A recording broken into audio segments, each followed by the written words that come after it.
Hello, welcome to another Dhamma meeting where we will discuss the Buddhist practices of charity, morality, and meditation.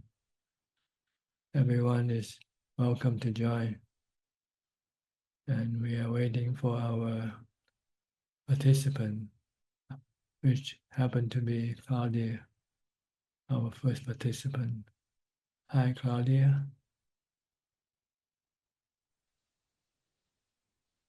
Hello, good afternoon from Switzerland. Glad that I can participate today. And so far, I have no questions. Thank you very much.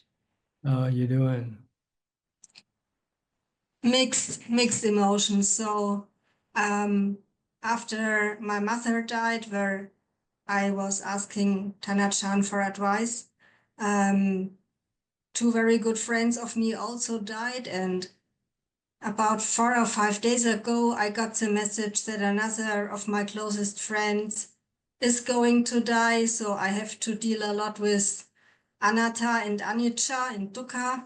And I anchor myself in meditation as often as I can and try to accept it, of course.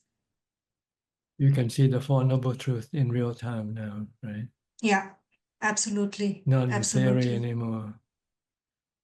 Yeah. That's the reason why we have to contemplate about death all the time, to prep our mind to accept the truth.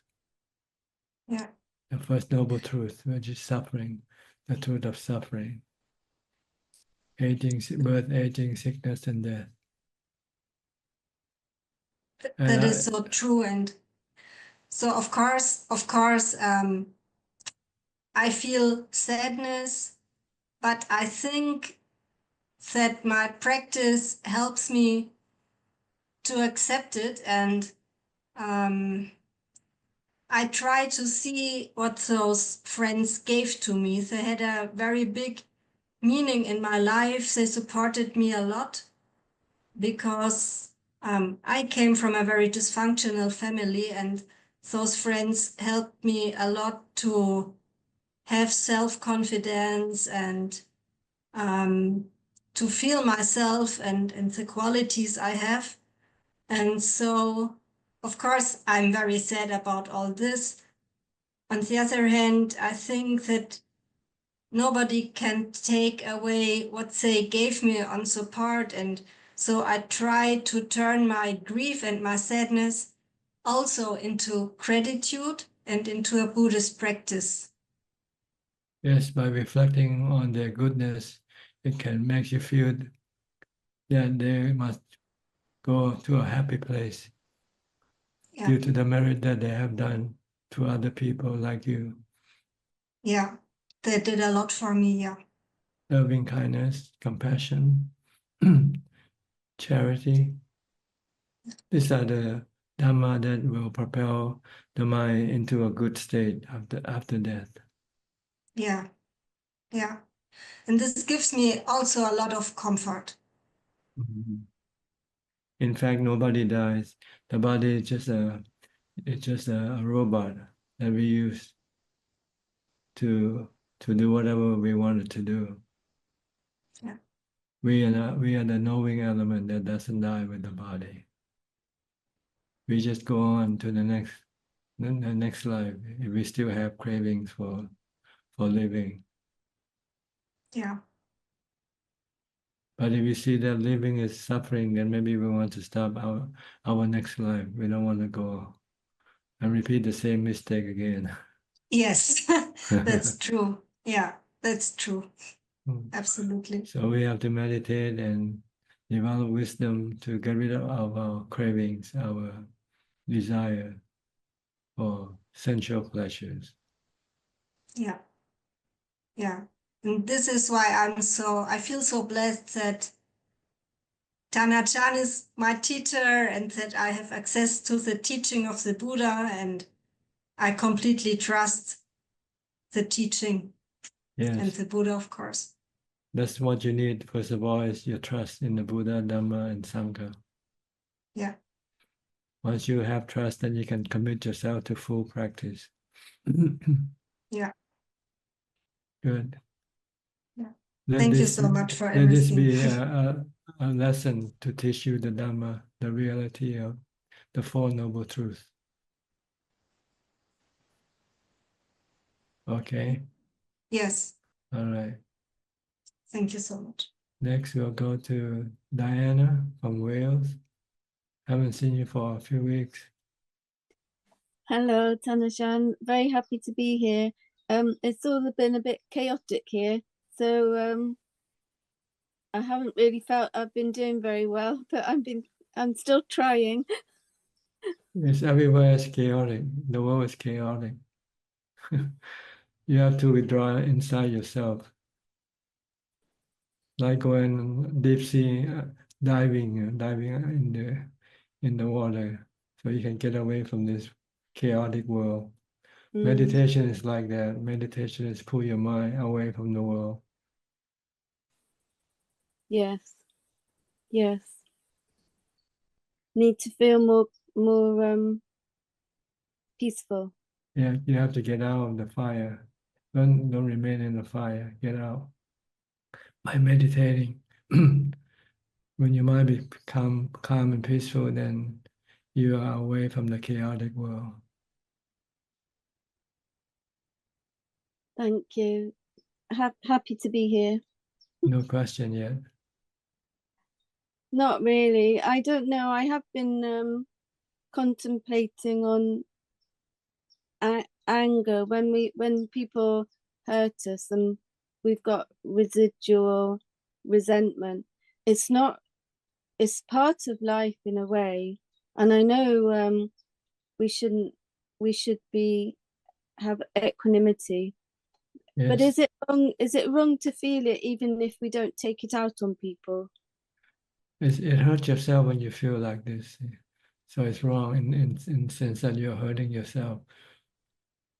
Because when you feel mad, angry at people, your mind is not happy. But if you can forgive them, then your mind can become happy.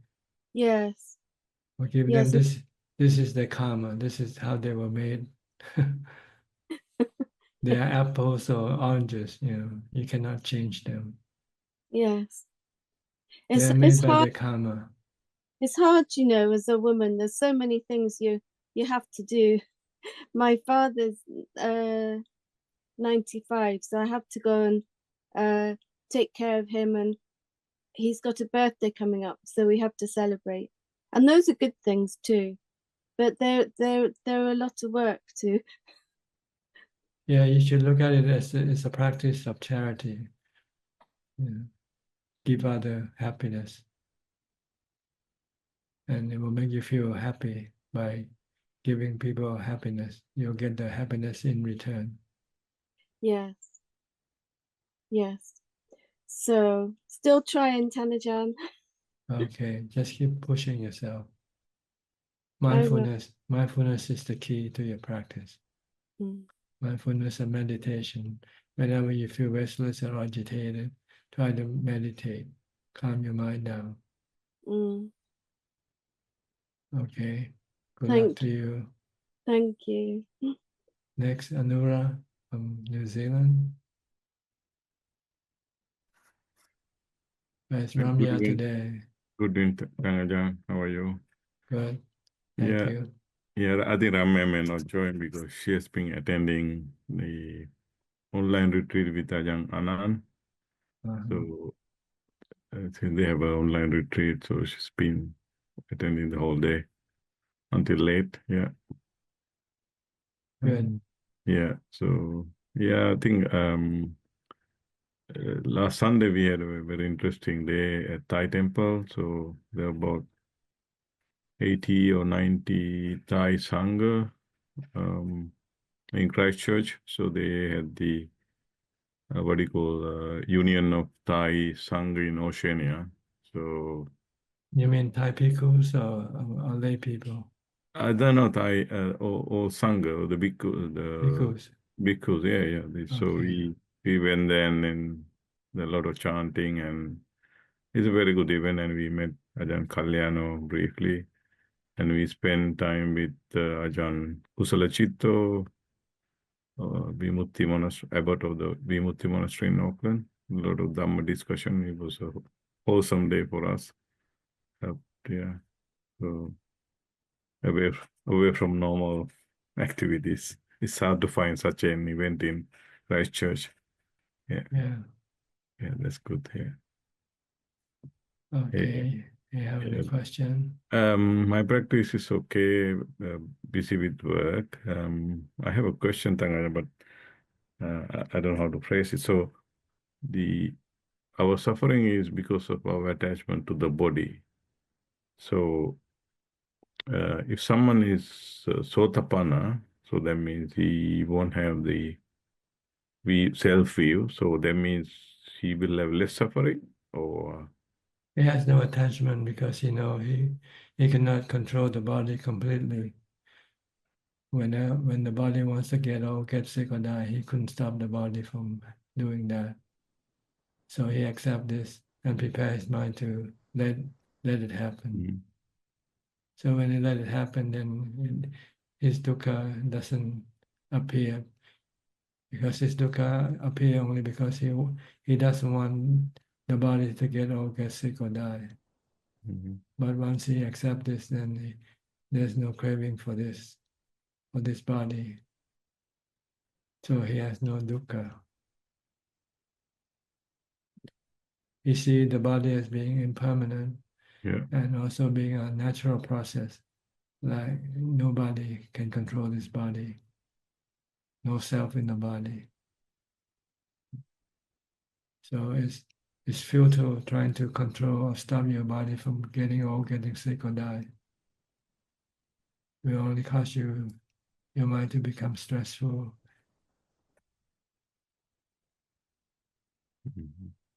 So that means Sotapanna won't have dukkha in his life. As far as the body is concerned, excuse me, but he still have dukkha on other things. He still have sexual desire. Yeah. Okay. So whenever he see a good-looking person, he can still have sexual desire for that person. And when that desire arises, his mind could start to become agitated and restless. So he has to contemplate on asubha to see the body, the other parts of the body, the other unpleasant part of the body. So this can stop the sexual desire. Then he also after this, he still have problem with his mind. He wants to control his mind. He wants his mind to be peaceful and happy all the time.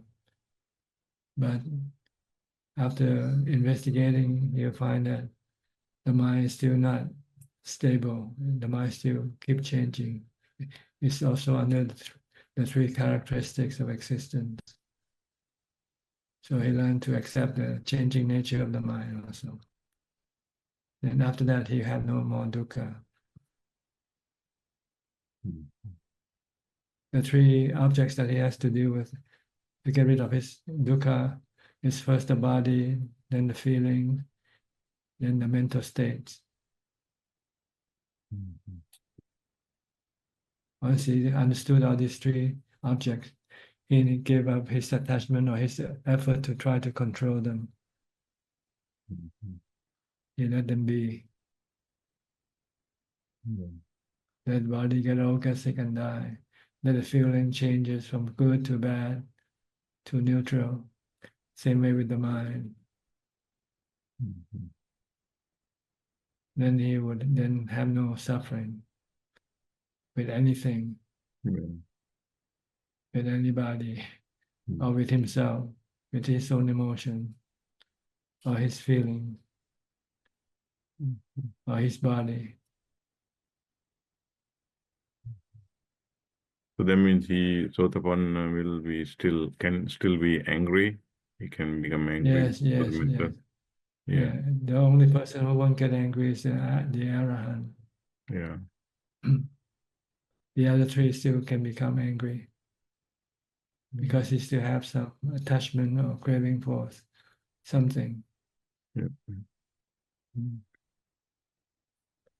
When you don't get what you want, you can get angry, right? Mm-hmm. If you still have want, then you will get angry.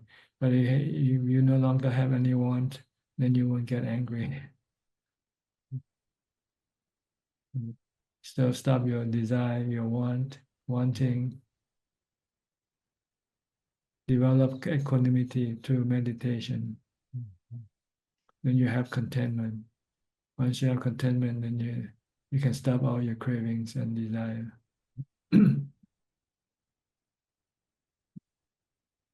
Study alone isn't good enough. Yep. You have to practice meditation to get the mind to equanimity, to contentment. Then you can use this mind. Then you can use wisdom to teach this mind to remain in contentment all the time. By letting go of the mind, of the body, the feeling, and the mental state.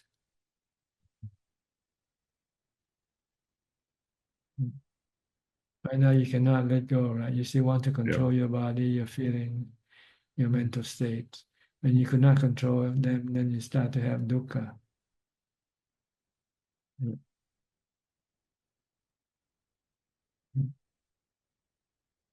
Okay. Okay, thank you, Ajahn. Yeah, understood. It's very clear. It makes sense. Yeah. Okay, thank And you. the body doesn't mean your body only, other people's body as well. Mm-hmm.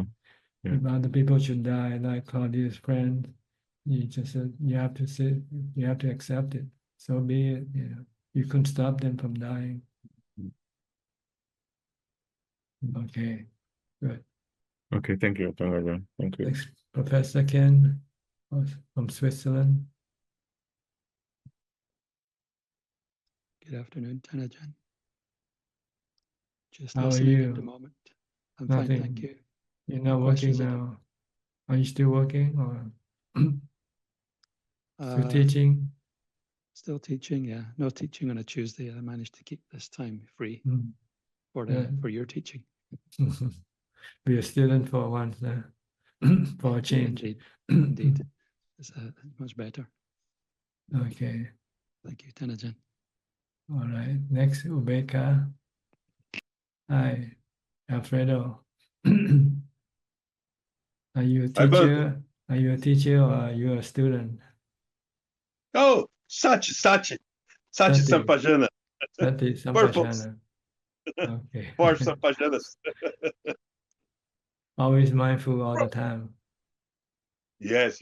I try, but I try. Yeah, You teach me. Wake to sleep. Since wake to sleep. Stop thinking. Stop go to the past or go to the future. Stay in the present by merely knowing. Yes. The past is more difficult, but Well, because you like the past, so you find it difficult to stop thinking about it. yes. The memories, no? Yes. The older you get, then the more you think about the past and the future. Because there's nothing to look forward in the future. Yes. The good things on the past is a problem too, no? But not the bad things. The good things too, no? Is the same past, no? But Yes, there are good and bad things that we have gone through. And yes. but we cannot go back to them anymore. If we want to go back, then we can have sadness. So it's But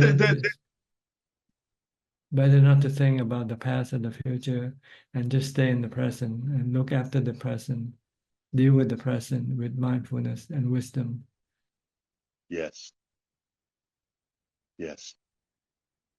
Directional to purpose, no? But to purpose. Appropriate nature, but Appropriate. do know appropriate nature. Okay. Naturally appropriate is the things that we do to good to meditation, but it's prepare the life to meditation, né, Bante? Yes. Not eat a lot, not sensual pleasures a lot, not things a lot, to meditate more, né, Bante? Yeah, more meditation, better. Meditation Yes. is not harmful. Sensual pleasures are harmful because you can Yes. become attached and addicted. Yes. But with meditation is no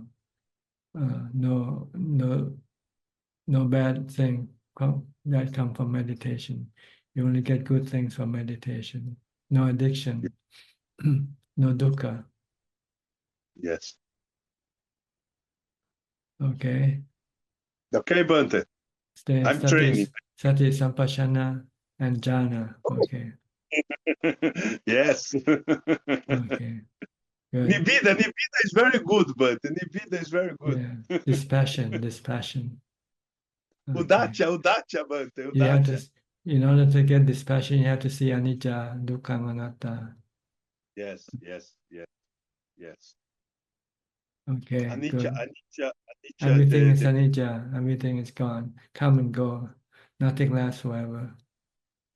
Yes. All right. Thank you. Thank you. Now But go I have 25 years to study Buddhism. You have been Buddhist for 5 years now?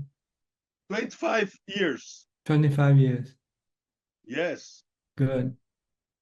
More, Yeah. 25, 27, 28. Mm. I have an old Buddhist, Bante. I am an old Buddhist, Bante. Okay, good. It's right. normal. It's normal. Okay, good. Next, Naomi from Toronto. Haven't seen you for a long time. Yes, I've been keeping up my practice, Ajahn. I actually don't have any more questions. I always listen, and my questions are always answered. So Yes, it's the practice that's important, and it's the mindfulness that we have to develop and to get to jhana first before we can use wisdom to any good result. We have wisdom now, but we lack the jhana, the mindfulness to carry it through, to stop our cravings, our attachment. So practice mindfulness and meditation. Be alone, be secluded.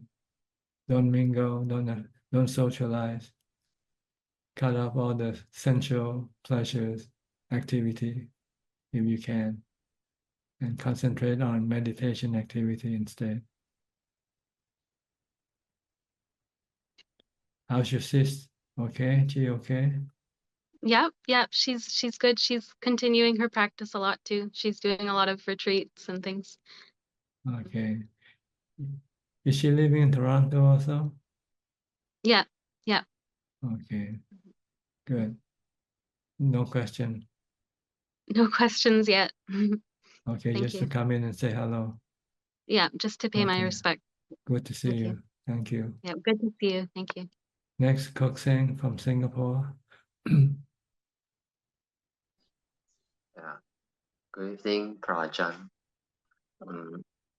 Just like to report to you, for the past 1 week, I have restrained myself from watching all the news on the media outlet of CNN, CBC,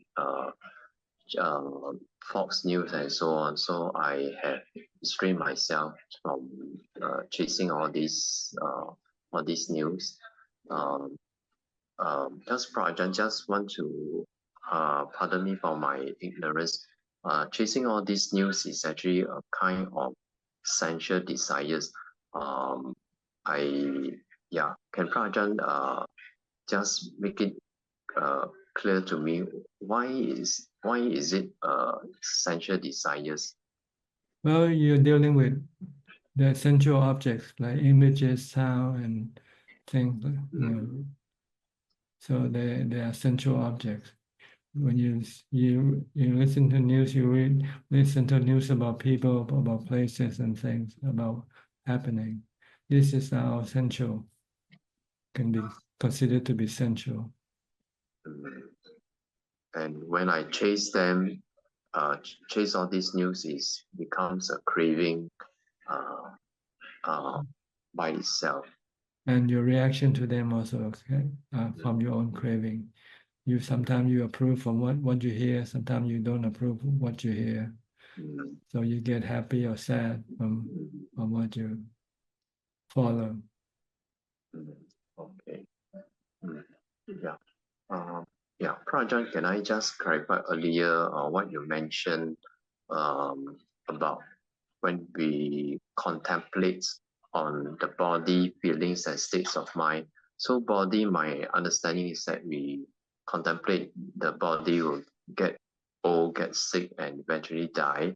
And feeling, we will contemplate the pleasant feeling that we have. We experience unpleasant feelings that we experience and neutral feelings when we come into contact with our senses. What about the mind states? Well, mind state is like emotional state of mind. Sometimes you're angry, sometimes you're sad, sometimes you're happy. It's an emotional state, mental state. Sometimes you're restless, agitated, anxious, worried, fearful. Sometimes you're peaceful, calm and peaceful. They keep changing due to the contact that the mind get contacted from the sensual objects and also from the thought. Thinking about politics right now can cause your mind to be either sad or happy. So how do we differentiate this mind state with feelings? Well, you have to know yourself. It's inside yourself. Feeling. You only got three feelings. Pleasant. When you're angry, when you're hungry, you have unpleasant feeling. Yes. When you eat, you have pleasant feeling. Yes. When you're not hungry nor full, then you have neutral feeling. When you hurt your body, just you get unpleasant feeling. When you get sick, you get unpleasant feeling, right?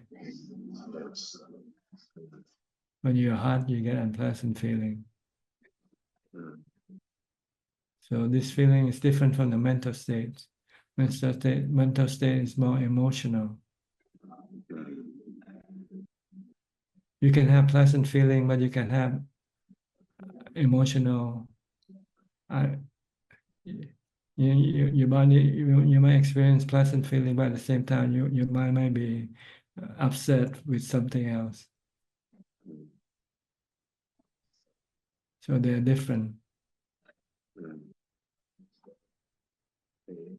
But don't worry about it. First, you have to go through your body first. Understand your body entirely, completely, and able to let go of your attachment or craving for them before you can go to the next level, which is more subtle, harder to understand. Okay. Yeah. Okay. I will contemplate on the body first, and and the feelings and mind states later. Yes. Usually the feeling usually is associated with the body. When your body gets hurt, you get bad feeling. You get bad feeling. When your body gets sick, once, and when you get well, you got pleasant feeling. Yes. So all you have to understand is that you cannot force or control your feelings. They keep changing due to the changing nature of the body.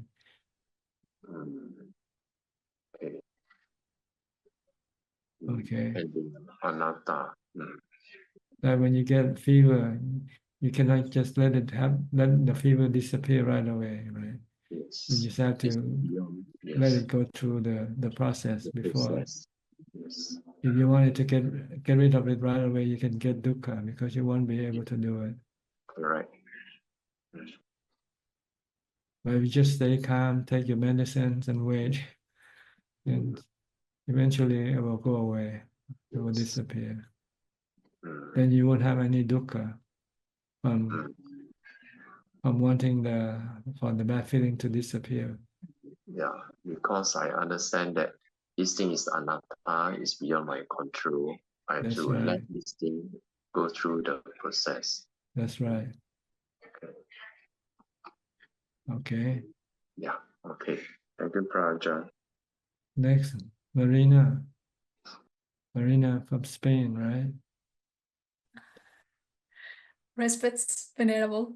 How are you? Good. And you? I'm good. I'm going to Thailand finally. Why? I decided to go to a monastery in Thailand, to Ajahn Martin's monastery. Oh, really? That's good. Ajahn Yeah. Martin is German monk. He studied with Ajahn Mahabur also. Same teacher as mine. Yeah. I saw his biography. Yeah, I saw you both have had the same teacher. So But I heard he's very strict though. He's quite strict and very good. Exactly what I'm looking for. good. Because well, I have been looking for monasteries in the Western side, but it's like I think it's not the true philosophy of Buddhism. We have a lot of luxuries here, a lot of comfort. I just decided to go to Thailand again. So Okay. If you go stay with Ajahn Martin, it's quite hard. okay, I will do my best. And I would like to ask just about the role of the teacher. How important is it nowadays? Because we can access to all the teachings of all the teachers. Well, you need somebody. So, Your teacher is like a guide. Like if I go to Spain, I need a guide to show me around. If you want to go to Nibbana, you need a guide to show you the way, how to get there. If you have to find your own way, it will be very hard and difficult. But with a guide, someone to tell you what to do from step one to step 10, then you just follow the guide and do what he tells you to do. yeah, okay. So Yeah, it's I very was important. If you could not find a living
Congratulations. Thank you. Okay. But you can always come into the room here anytime you have any question in the future. Yeah, for sure. Unless, Thank you. unless if he prohibits you from using the phone, then you won't be able to do so. Yeah, maybe an email, but I don't know. Okay. Well, once you have a teacher, you don't have to come to see me though. You can go to him if you have any Yes, question. I will visit you Okay. if I can. All right. Okay. See you soon. See you sometime whenever you are ready. Thank you. Okay. Good luck to Thank you. you. Next, Alvin from Malaysia. Namaskar, Ajahn. I'm just here to pay respect to you and listening in. Thank you. No question tonight. Okay. Suchi from the UK. Hi, Suchi. Hello, you- Ajahn. Are you alone now in the house? Yes, Good. I'm in my little corner. Mm. I have practiced my meditation for 1 hour today. I do that every day, Monday to Friday. And the rest of the day, I practice mindfulness throughout the day. I try my best. I'm here to pay my respects. I greatly value your guidance for my meditation practice, and also much metta to all the participants for their input and interaction. The mindfulness really helps to handle, because I have to balance the lay life with my meditation practice, and mindfulness really helps to handle and tide over stressful and situations and restlessness better in everyday life. Yes, very helpful. It's a very good tool to use to control your mind, to calm your mind. So try to practice as much as possible, even when your mind is not stressful, because if you don't practice when it's time to use it, you might find it difficult to use it. But if you keep practicing when you're stressful, you can use it right away. Yes, I will keep that in mind. Yes, Okay, Ajahn. good. How do you find your mindfulness to be like continuous, or you start to When go? I'm meditating, I do experience what some of the participants have mentioned, in that I do not feel my body. I only know the air at my nostrils going in and out. Yeah, the breath. It lasts for a short while and then I lose it. Mm-hmm. Yeah, it's not so strong. Just keep coming back to your breath. Pardon me, Ajahn? If your mind go away from your breath, bring it back to your breath and keep watching your breath. And if your breath should be so subtle that you cannot feel it, still stay at the same spot where you watch your breath. Don't let your mind go away from that spot. Okay, then the mind will become still eventually, if you can do that. Don't be distracted by anything that appears. Stay with the breath all the time. Ignore everything else that appears during meditation. Okay? Yes, and Thank you. if you're not meditating, sometimes you can also reflect on the anicca, dukkha, anatta nature of your body and everybody else's body also. Okay. All right. All right, Ajahn. Okay, good. Thank you, Ajahn. You're welcome. Next step from Oregon. Your children went to school already, or they're still here? They're on spring break actually, so they're spring with grandma and grandpa. It's kind of weird. mm. Yeah, a lot of attachment. I miss them a lot. All right. Good. No questions. Thank you. Okay, stay calm, mindful. Yes. Yes. Okay, good. Next call from California. Right, Ajahn, no questions today, just listening. Thank you. Okay, Dr. Piao and Indira. I saw you driving to work. Huh? Yes, I just put the video on. Otherwise, by the time I come, the room get full. So yeah, you're smart. Huh? Yeah, it's so nice to see you, Ajahn, and listen to everybody. As Suchi said, we learned so much from everybody's questions and your answers. Thank you so much. We also learn a lot from Piao. He's got a lot of theoretical No. information. So what's your take on what we said today from the scripture? No, it's I'm thinking of, I think the first question about you said the chitta kind of remains, moves on once you are dying. So in other words, it's a bhava, like we are creating a bhava all the time, even we are not dying. Bhava meaning creating a identity around our world around us, and creating a self with from each thing. Whatever you see, what you want, you're craving, you say you want to go there to buy something, that's a bhava, like becoming, you become. So becoming happens all the time, whether you die or not. So the time of death, the same becoming is happening. So now when you have meditated, you see this, the becoming, the thought words pop up, and you don't have to pick on these thought bubbles, like you just let it go. And do you have a choice? I think if you are meditated enough, you get a choice. You don't have to go with the first thought bubble which comes up. It could be something, past thing you have done bad in the past, which can pop up, as somebody said. So, or some good thing that pop up, you can go with that. So I think there's a sutra called Sankara Uppati Sutra.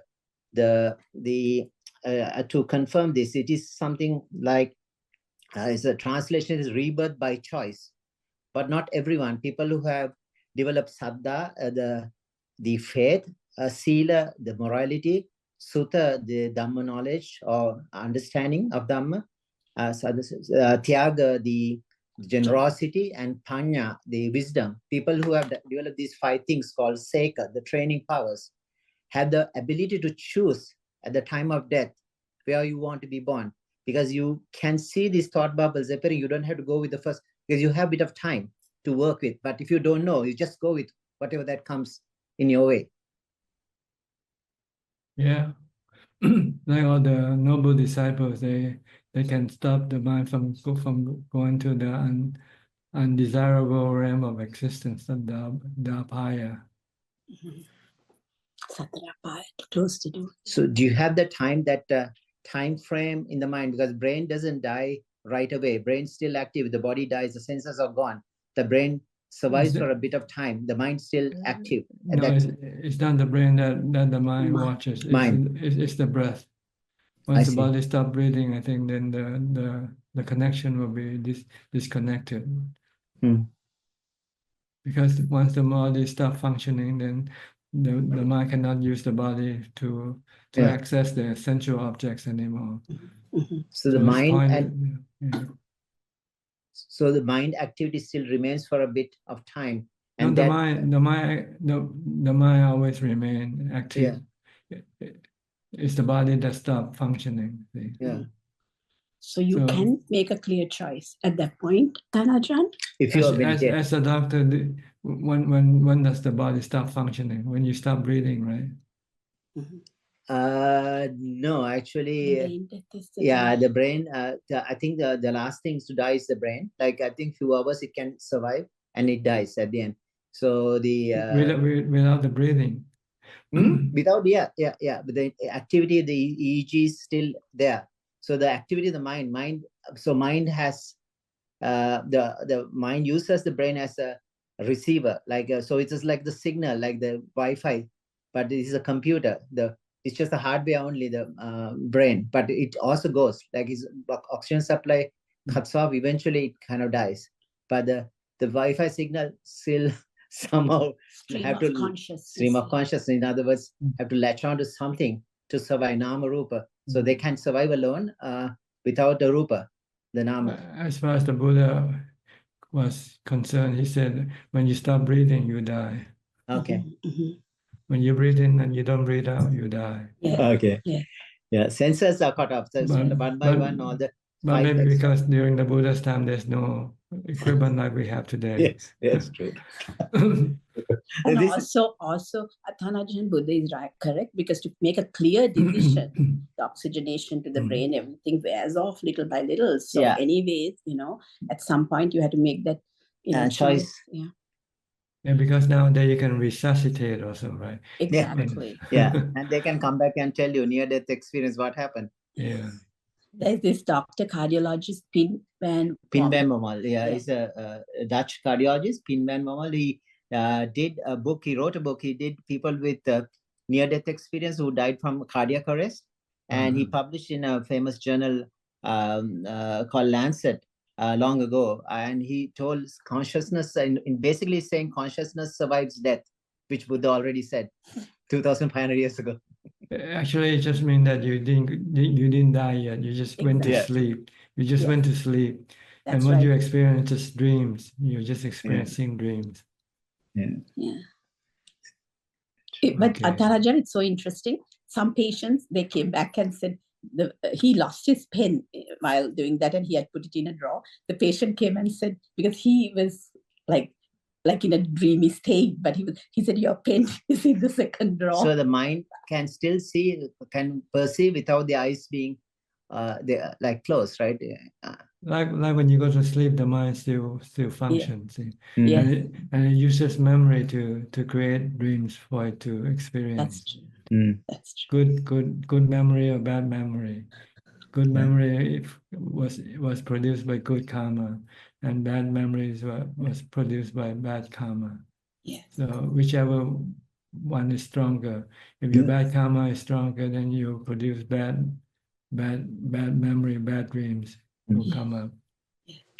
So the bhava pachya jati. So when you become what you are becoming, then it's become your birth, right? So the bhava, you're creating that identity around what you perceive with craving, and that'll create your next birth. The bhava, they become. But yes, it's your karma that's the one that pushing your power. The mind to the next scene. Our life is like a movie. The scene keep changing all the time. It depends on who's directing the movie. Sometimes the good karma directing the movie, sometimes the bad karma directing the movie. So you have good dreams or bad dreams, good movies or bad movies. That's so true. So true, Thanajan. Because even in the near-death experiences, this cardiologist published, about, I think, 90% of the people who had near-death experiences, when they came back, they became very spiritual and became a lot of them. Because they have been there, done it, and some kind of a sense that they know there is a scene, it's happening, the reality kind of. Yeah. They understand that there's the mind, there's the spirit that exists. Before that, they didn't know. They thought it's just the body alone. Yeah.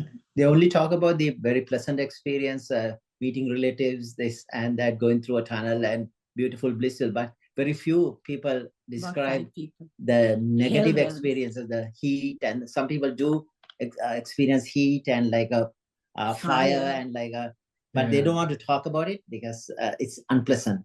That's right. That's why they. That's what we call a preview of what your future life would be. If you have bad dreams, you go into hell, or you go into becoming hungry ghosts or scary ghosts. Yeah. It's called Gati Nimitta. I think in the Pali, Gati Nimitta, when you die, there's a Nimitta, the sign comes up. Yeah. the sign and the images or the experiences that appears in your mind. Yes. Sadhu. Sorry, Thank we you want to so keep you much. too long. Yes, thank you, So Ajahn. if you're still alive and you keep having bad dreams, it's a sign that you're going to go to the undesirable realm of existence. If you have good dreams, it I means had a dream recently. going to sucked my heaven. energy out. So if you have bad dreams, it means you better do a lot more good karma to counter your bad Yes, he karma. woke up, Ajahn woke up and said he felt somebody was sucking his breath out. So I said, do more good, be more generous. Yeah, do more good karma. No, okay. Right now, you can still tip the balance when you're still alive. Yes. But once Yes, you die, you cannot change it. Yes. And also we Okay. have done lots of good karma to meet you. The karma vipaka also, you can, that's why Buddha said you can really predict. It's called achinta. It's a subject you cannot tell and finish the vipaka, what's going to happen. Because it's just only we know what you have done this birth. We really don't know anything about many lifetimes. So Yes. they can come up. So we can really predict the pattern of what's going to happen. Okay. All you can do is try to have faith and do a lot of good karma. No. Keep doing in this moment. Yeah. Yeah. At least you can neutralize a little bit, dilute a little bit. Okay, good. Thank you, We'll let you go. Ajahn. Teran Saranai. Saranai. Teran Next, Ricardo from Uruguay. Now we go to South America. Hi. Hi, Bante. Hi, Tanajan. Nice to see you again. And I'd like to tell that last week I had to make a travel to Montevideo, and it was, although the experience was bad because we had some bad things happening, I tried to solve it with the Buddha, trying to stay meditating and not getting involved on the situations. But I mean, that's the importance, I think, of the practice you teach us, and how on daily life we can use it anytime. So I'd like to thank you for all your teachings and all that. I also would like to tell you that we are going to Thailand too next December, and we will go to Wat Yang, so it will be very good. And I have a question. I brought this book. I don't know if you can read it. Okay, it's a book. It's the life of Ajahn that I brought it from Panyahiri. That's a monastery in Spain. And he talks about this word, Salot Sambawit. Yes, Salot Sangwet, I think. It's a Thailand word, it says. It's Nibbida, it means Nibbida, I think, dispassion. Yeah, something like that. If you could explain what it comes from the Buddhist meditation. Well, when you see the truth of anicca, dukkha, anatta, you can get this dispassion toward things that you used to be passionate about. Life. When you see life is suffering, then you start to have this feeling of salot sangwet, dispassion to life. People, if they haven't seen the suffering in life, they have passion for life. They want to live. They want to enjoy life. But when that life is suffering, when you see aging, sickness, and death, like the Buddha when he saw the sick man, old man, sick man, and dead man, his passion for life just gone. So that's what it means to have this passion for something that you have passionate about, that you Okay. like your body. you might have passionate for your body, but when you see that it's gonna get old, get sick, and die one day, then you can lose your passion for life, for your body too. Okay. Salot Sangwe. Yeah. It comes from another Thailand word like salangwa, something like that. No? No, Salot Sangwe is a Thai word. It's not Yeah, Pali. Thai word. Yeah, it's Yeah, a I Thai know. word, yeah. Thai word. I Yes. think it's translated from Nibbida in Pali. Okay. Okay. Okay. All right. That's that well. Okay. Thank you very much. Be well. Thank you. Good. Next, Apalachita. Hi. You're in your new place now? Yes, I'm kind of settled. I was traveling the last 2 weeks. So, Yes, I think she met you in India. yes, she did. It was amazing. I was in Kushinara and I was sitting and she came up to me and she said, "Hello, I see you in Ajahn Suchart." It was beautiful. Yeah. Yes. I think she's Mechi, right?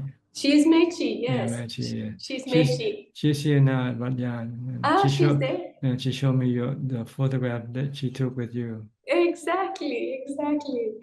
It was such a sweet surprise. I was just sitting there and suddenly it was very nice. Yes.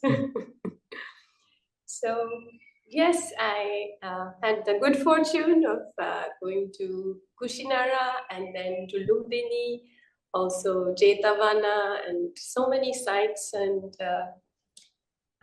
you do feel The something presence of the Buddha. You do. It's there. It's there. A lot of people who went to these places after they visited, their lives changed. The faith in the Buddha became so strong. Yeah. And some of them want to go back several times also, because they felt the experience that they couldn't feel anywhere else. It's true. It's like some deep inside blessing. Lot of stuff comes out. Lot of joy comes up. Many things. So, in a way, having made this change, I don't know what is ahead of me, to be honest. But I think good thing will be ahead of you, waiting for you. Only good okay, things. thank you. Don't worry. All right. But you yeah, know how the mind is at the end of my pilgrimage. I was like, oh, and now, okay, I think it should be okay. But your main task should be meditation. These trips Yes. are only to help push your meditation to a new high. Yes, yes. So that I have the opportunity. So I will make my best effort to put in that. Yes. Okay. Did you go on a group in a group? Yes, I went with Ajahn and he had quite a large group. So I wouldn't have been able to go alone. So it was very nice to go through the whole places. And so I feel good. And it was lovely to meet someone from Zoom. Okay. So, in fact, I tried to log in one of the days, but I was late. So then I said, okay, when I come back, I will log in for sure. Yeah, okay. So, good. Grateful. Thank you. Now you're inspired, so you should do more meditation. Yes, yes. Okay. Okay. All right. Thank you. You're welcome. Thank you. Next, Belinda from Singapore. Namaskar, Ajahn. How are you?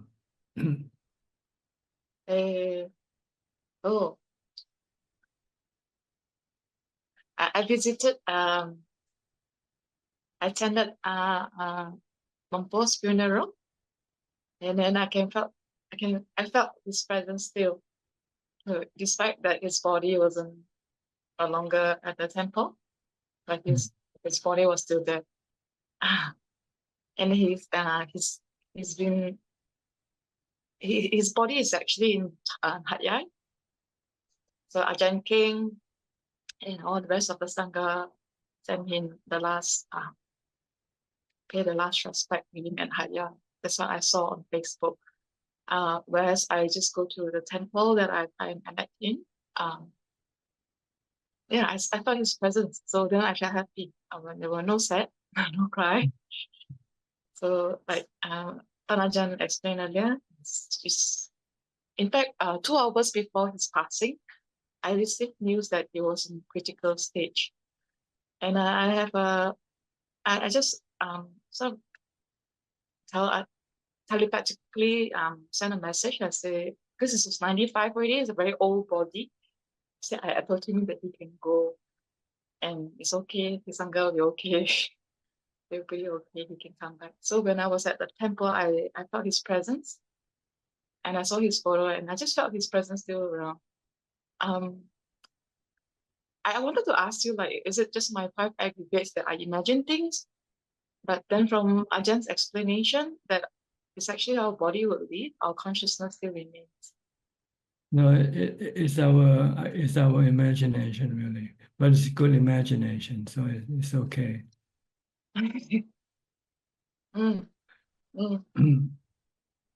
Because if he's actually around, then everybody should be experiencing the same thing, right? But it's only few people. It's not everybody will experience the same thing. So it's more of our our imagination or our reaction. Ajahn, I didn't know, when I first met you, I didn't know you're Longda Mahabua's disciple. Well, I'm not his disciple. I just study with him. That's all. You're Buddha's disciple. They say it's not good to go advertise yourself to be this or that teacher's disciple. So I never advertise, but it's Longda Mahabuddha himself who told other people that I stay with him and study with him. But then I met Longda Mahabua in the library. Like I was then, because I think when I first met Ajahn, I said there were questions about meditation and I don't have anybody to question. So I meditated at the Buddhist library in Singapore here. And then there was this book titled Mahabua. I didn't know what it means. But when I picked up the book, the answer to my question that I have. So sometimes sometimes it's like when we work hard, I do feel like we get help through books that will just like in front of us like that. Yeah, and then sometimes when I really don't have also once I pray to the Buddha, and then the Buddha didn't descend from the cloud whatsoever, but there was just this monk that just came by, and then he answered. He didn't. In fact, I didn't know what to ask him because I couldn't have any, like, there were no questions. But the body was feeling very bad, Ajahn, and I didn't know what to do about it. So then, yeah, and then there was an encounter then, without any words spoken, and the question got resolved just through Good. Yeah, just don't worry about how things come about. Just experience the thing. Just merely know. Okay, don't tax yourself with trying to find out what causes this thing to happen, so forth. It's beyond our comprehension. Just know it for what it is. That's good enough. Okay. I have also one question to ask Ajahn. I saw Facebook today. you said there was a message that, you know, that we pray for the Buddha for help. And the answer that I saw on the Facebook through your page, it says that you have to rely on ourselves. My first retreat with Goenka teacher was on an island, Singapore here, St. John's Island. So I find it conducive. Well, the only thing right now I feel apprehension, afraid, as they don't really have a teacher. Most of the teachers are just lay people. So when I get into very serious condition, I might not have the right person to ask. But then I know that we have to work on ourselves. So I also feel that I need that intensity, the sort of the kind of schedule to get through what I'm feeling right now. And when that place is quite spacious, the only thing I'm still feeling attached, that I worry, but I don't have a teacher to ask, because I do not know what kind of sankhara that would arise. Yet there's something I feel I picked up. Maybe I should just take a leap and go ahead for the 10 days in the island, and I don't have to find out who may be the lay person, and have that faith that whatever maybe will be. So I don't know, Akanaja, do I still stay with the teacher first, or? I think when you go to a retreat, you want to do the practice more than ask questions. So really, you don't have to worry about having questions and trying to find somebody to answer your question. Because if you're really practicing, then you stop thinking. When you stop thinking, then you won't have any question. Yeah, yes. So if you have question, it means you're not practicing. You're thinking. Okay. Okay. Okay. I told a lot of students who came and keep asking me questions. I said, you're not mindful. If you stop thinking, then you won't have all these questions to ask me. And lots of these questions are not necessary for you to know at all. What's more important is for you to stop thinking. When you stop thinking, then there will be no question arising. Okay. Okay. All Thank right. you. Thank you for the Okay. booster. Thank you. Yeah. Thank you. Okay, next, Lynn from Indonesia. Good evening, Tanajan. How are you today? Fine, thank you. And you? I'm very good. Just want to let you know that next week we'll be having holidays. So I'll be having a self-retreat for a whole week. So at home. Good. And I plan to have to fast every second day. So like to seek advice from Tanajan. You mean you eat every 48 hours, every other day? Yes. That's good. This will be my first experience in fasting for 48 hours. So Yeah, that's good. You have to try it out and see whether it's good for you or not. If you become restless and keep hunger for food and not be able to meditate, then maybe it's not good for you yet. But if you find that fasting can help you to become more alert, more diligent in your practice of mindfulness, because you have to be very mindful to prevent your mind from thinking about food. See? Because if you're not mindful, your mind will start thinking about food, then you'll become very hungry, and you won't be able to meditate or do anything. But if you know that you have to be mindful to prevent your mind from thinking about food, and you do that, then you have more mindfulness that way. So sometimes you need a situation to force you to become more mindful. The goal of practice is to develop more mindfulness and meditating to get into jhana, to calm. Okay, so you have to try it out. I'll let you know next week how I go. Yeah, okay. And I've got one more question. Ajahn, do you have a Zoom meeting for the monastic only? No, just lay people in Thai and in English. Tonight in English and tomorrow is in Thai. But for anybody, even monastic, if they want to come in and join, but they usually don't. Monastic, they usually stay away from using the phone and this media, social media thing. But what about the monastics in Wat Yan? Do you have like? I have monks. If they have questions, they come and ask me. But I don't give talks or instruction to them in a formal way. You know, I only answer questions like the Zoom meeting.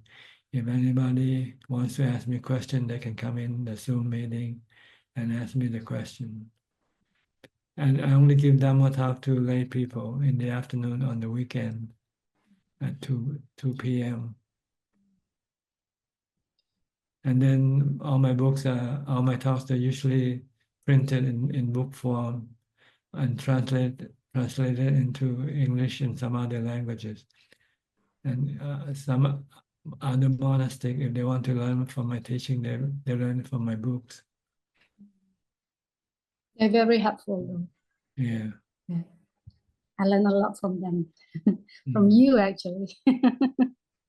Good. Yeah. Thank you so. By the way, one of my assistant have just finished translating a new book. My translation, my talk, my question and answer to lay people, and it's available in my website in the book section. The title is called Why Suffer? Oh, okay. All right. That's very interesting. Yeah, you can download and see and read. Yeah. There are questions from various people about various family matters and things like that. More lay people type of question than monastic. Okay, I'll have a look into that. Thank you so much, admin. Thank you. Thank you so much, Okay. Ajahn. All right. Next, Philip from Kuala Lumpur. Good evening, Ajahn. Glad to see you. Wishing you well. I don't have any questions tonight. Just happy to be listening and paying my respects. How's Adeline? She's okay?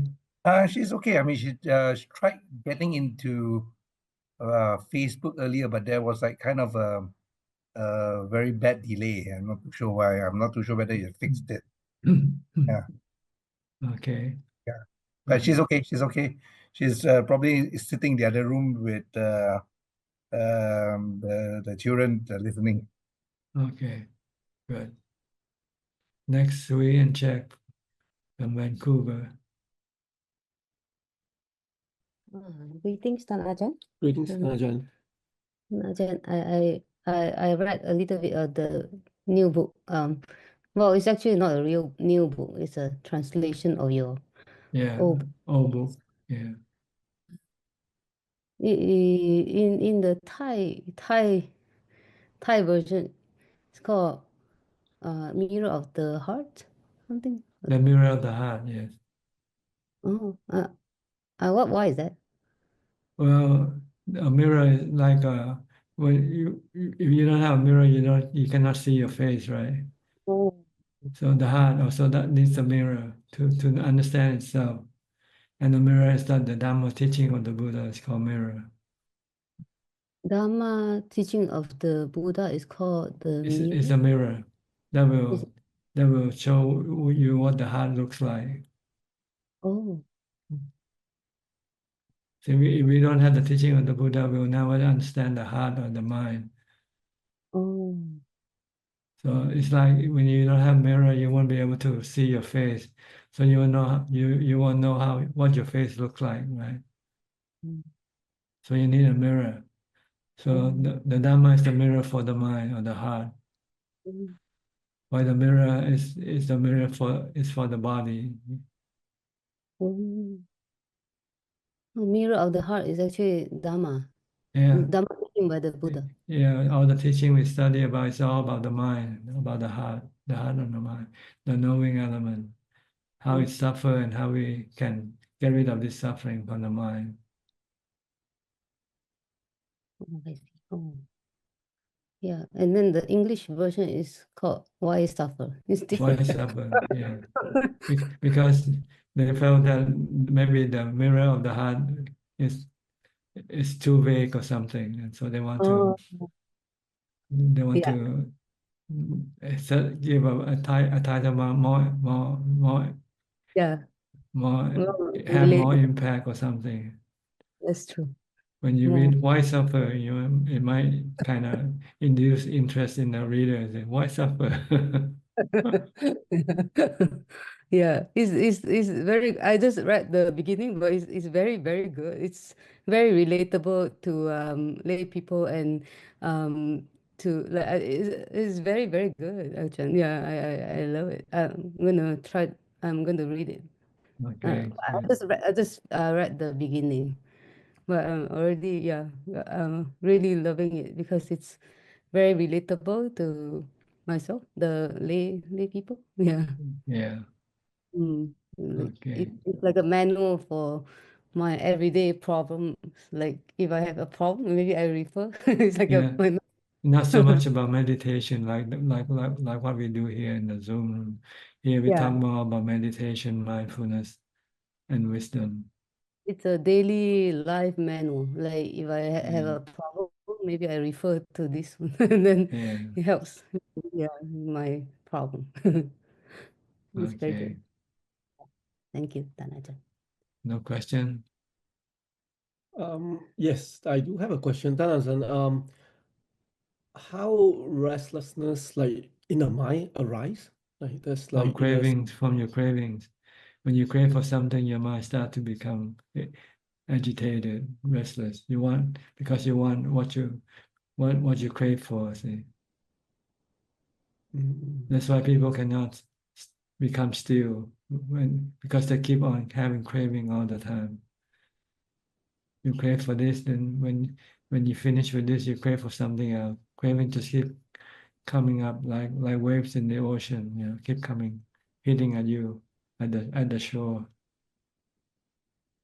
Oh, okay. Okay. And then when it's abundant, meanings like we achieve samadhi, like temporary. Yeah, Temporary. when you want to stop this agitation and restlessness by mindfulness, by stopping the mind from thinking. Because when you stop thinking, then you cannot have craving, see. Craving arises only after you think. If you think about food, then you start to crave for food. Oh, so we use mindfulness to temporarily stop it. Yeah. And then later you use wisdom to teach you that what you crave for are all suffering because they are temporarily. They only give you temporary pleasure. And once it's gone, it will leave you empty and sad and lonely. Oh. So it's better not to crave for anything because what we crave for end up in suffering sooner or later. And the craving itself is bad for the mind because it makes the mind hungry, not contented, not calm or peaceful. Okay, so it's craving. Okay. Our goal is to stop our practice. The goal of our practice is to stop our craving, first by mindfulness, then by wisdom. The next mindfulness can stop it temporarily. When we stop thinking, then the craving stop. But when we start to think again, or when we expose ourselves to the sensual objects again, then our craving will come up again.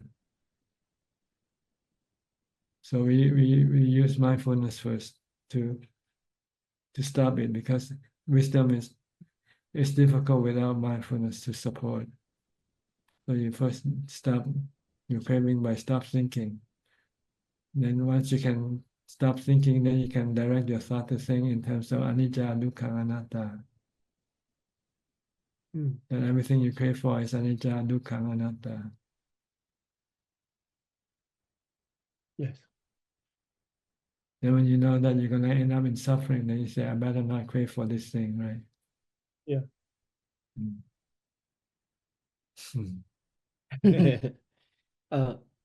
Tanja, another thing is like the Sanya.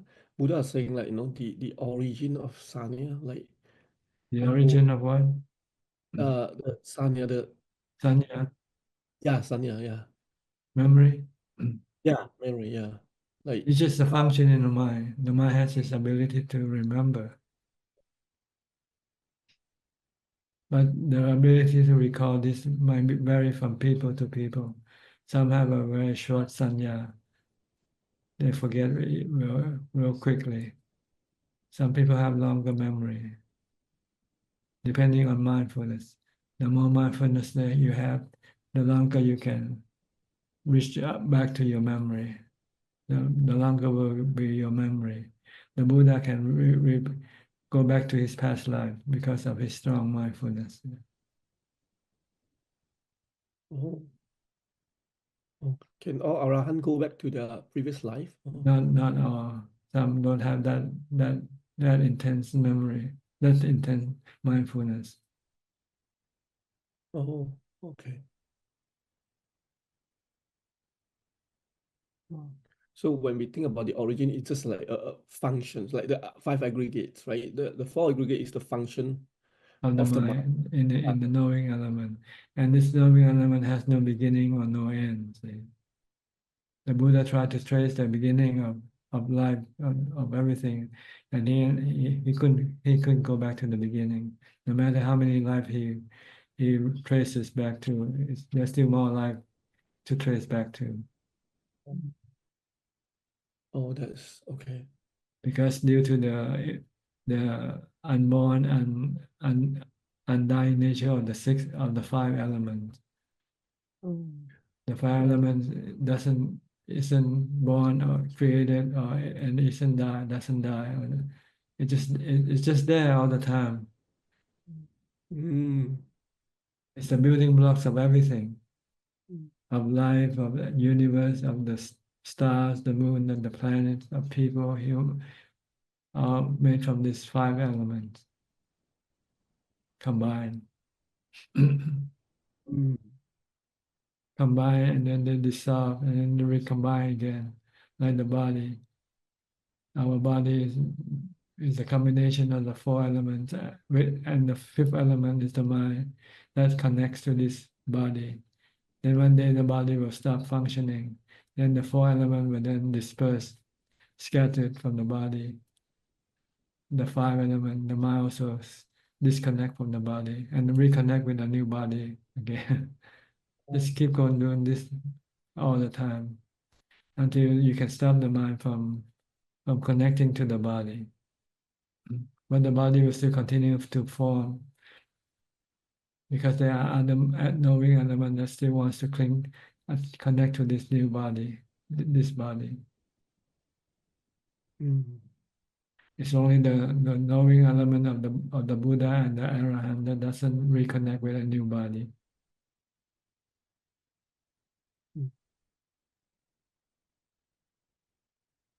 Okay. Thank you, Taj.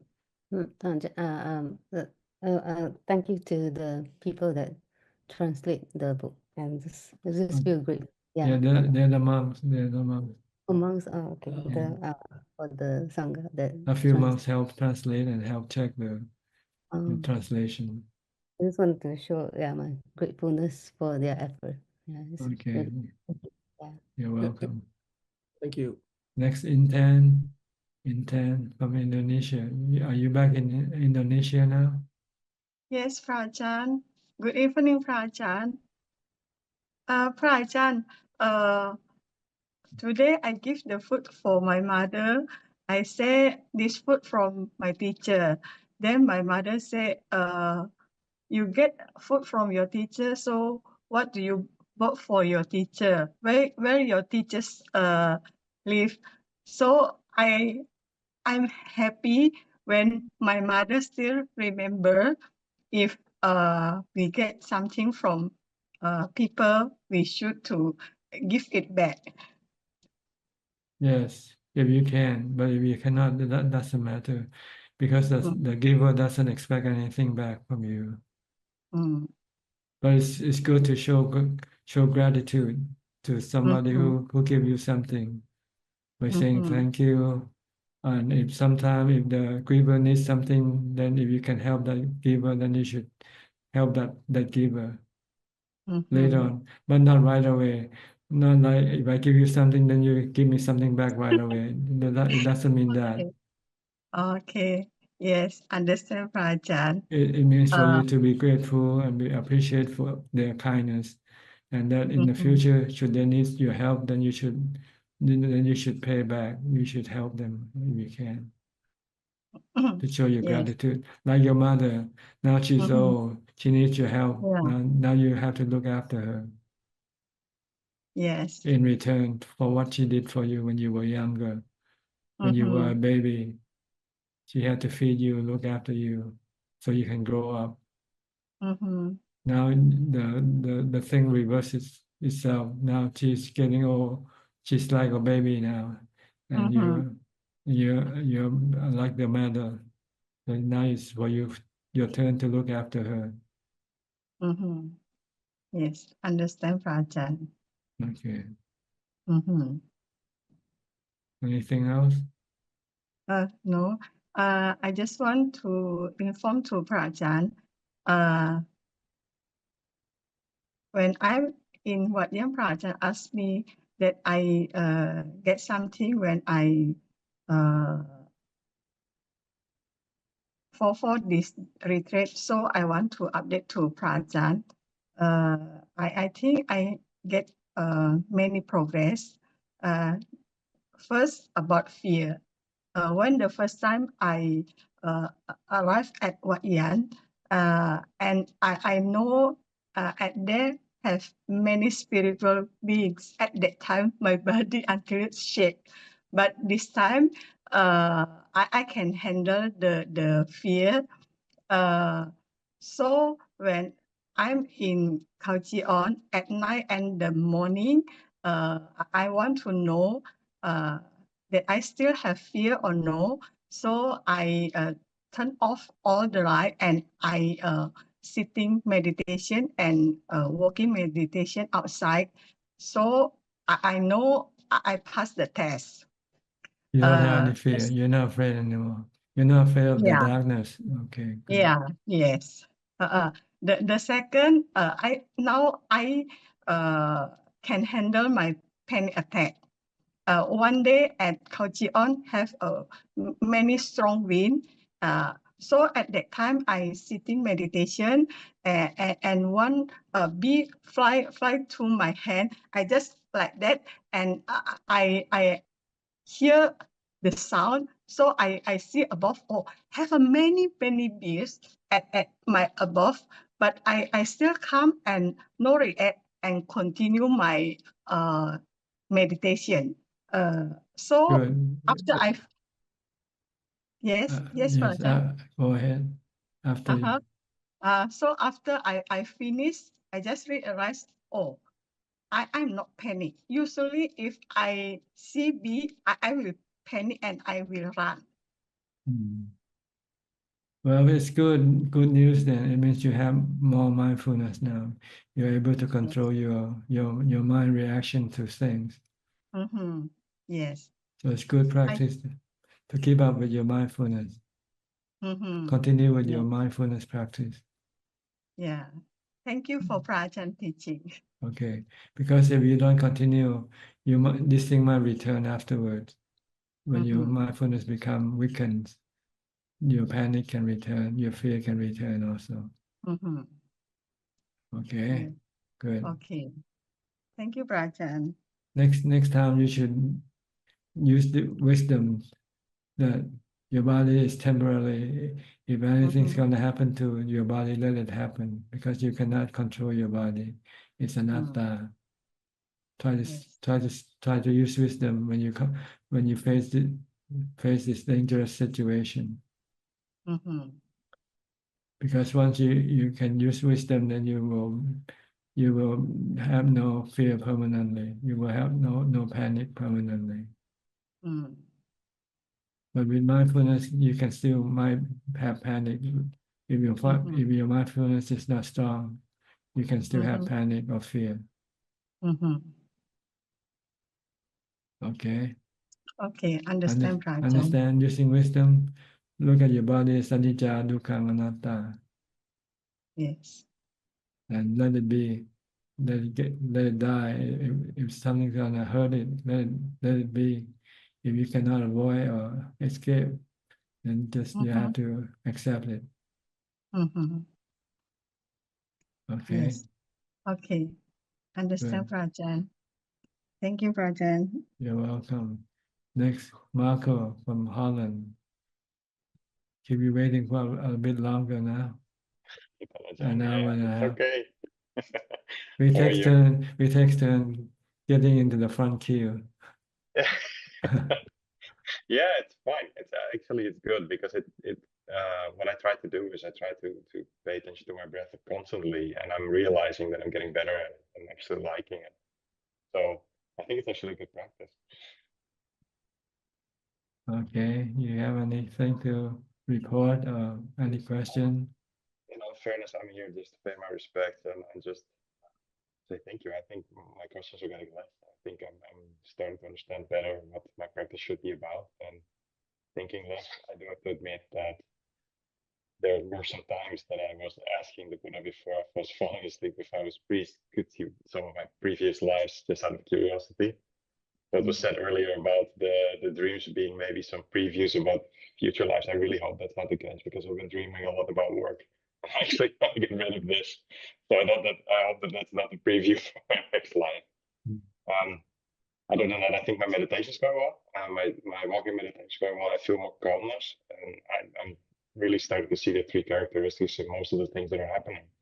It's giving me some peace, but at the same time, I feel that everything is less like shiny, more empty, and more shallow, and also seeing that everything is going away.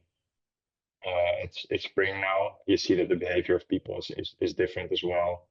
I'm trying to stay away more from people that at the same time challenge my own practice, which I think is going okay. Yes, you should see everything as empty, temporarily. Here today, gone tomorrow. Nothing lasts. Exactly. So they are not real in this sense of the word. They are here today, but tomorrow they are gone. We are here today, tomorrow we'll be gone also. Even ourselves, our bodies like that, like bubbles. Yeah. One of the things that really spoke to me was something that Ajahn Panya was saying that basically the moment that it is now is everything that there is.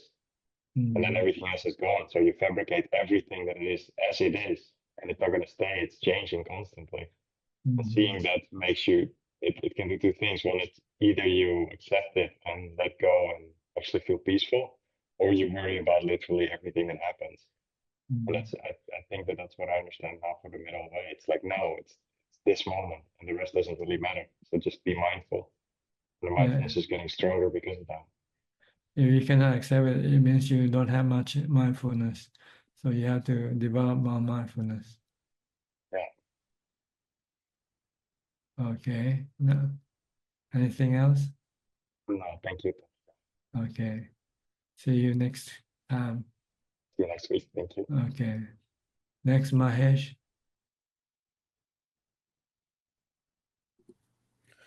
Good evening, Tanajan. So yeah, last week I was able to practice well, pull myself from those other things that were bothering me earlier on, and then concentrate more on practice.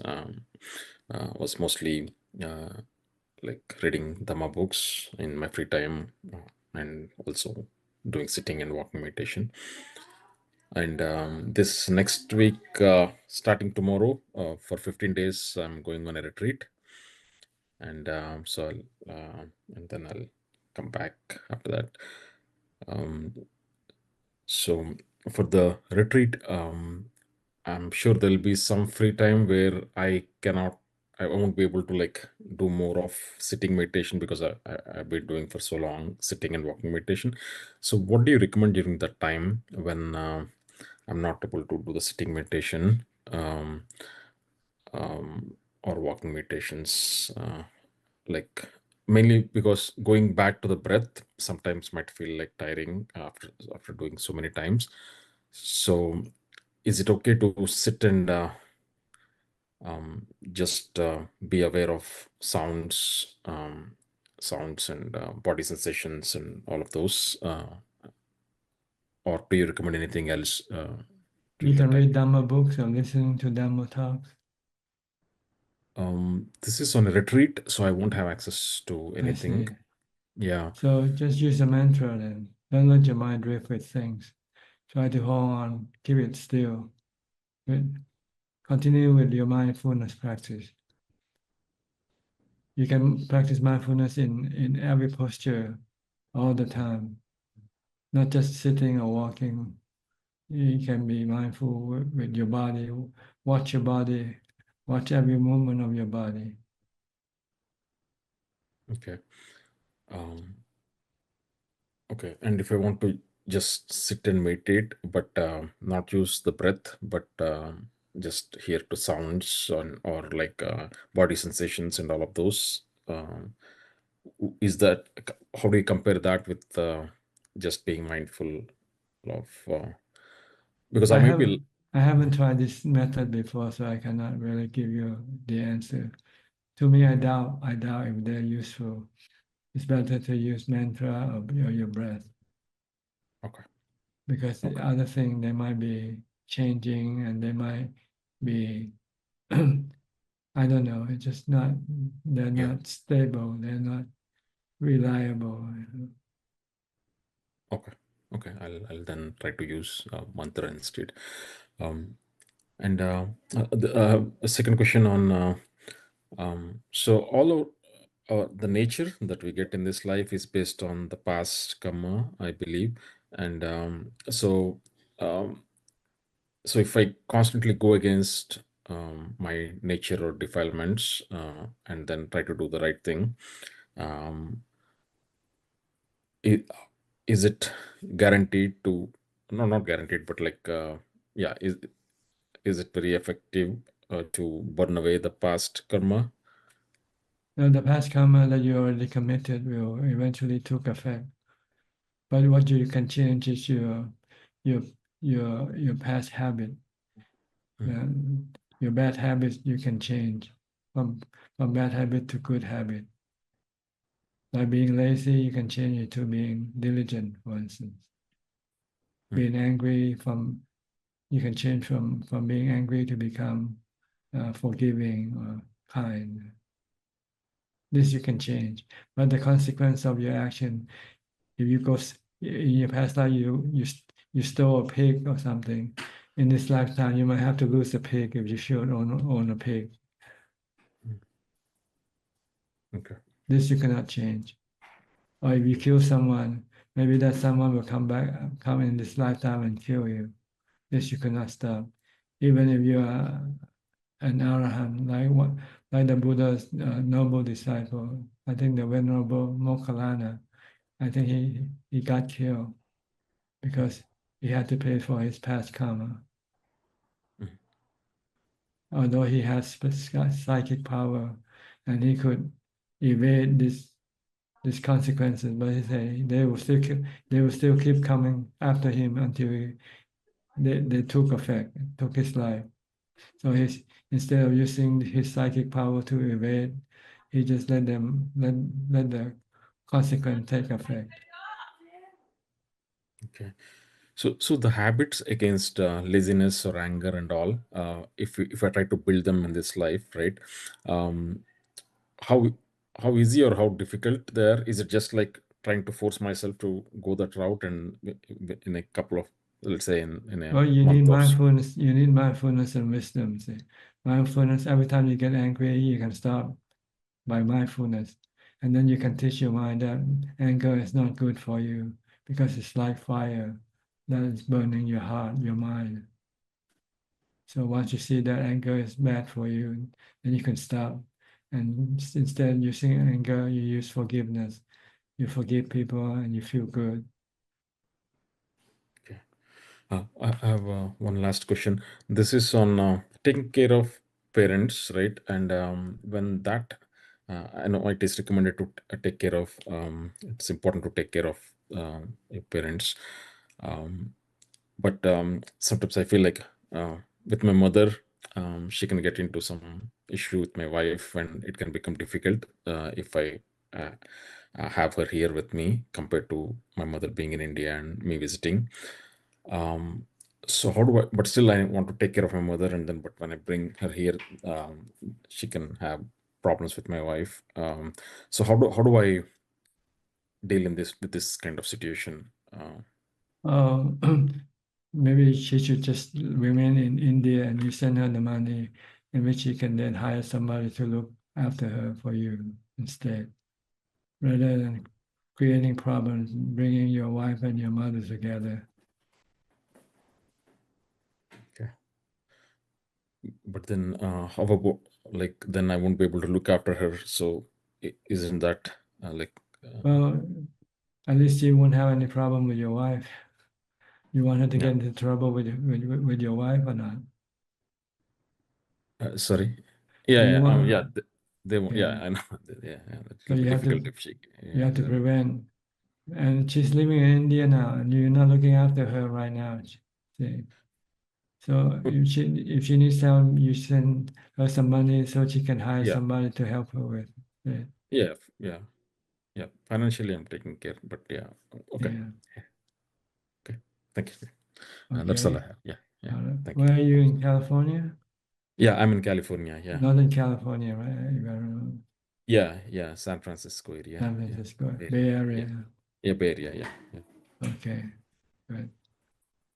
I'll go to Christine from Penang, Malaysia.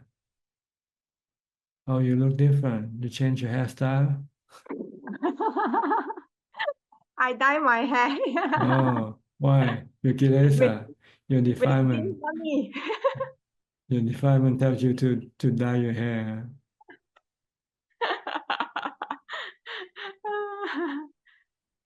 So what do you get from dyeing your hair?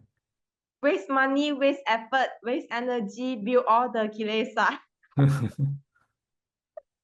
And you give in to your kilesa. You could not resist your kilesa. Because I will how do I say it? By end of this year, everything for me, I will cut everything. So before I cut, I just like enjoy at once before I go for all out. Okay.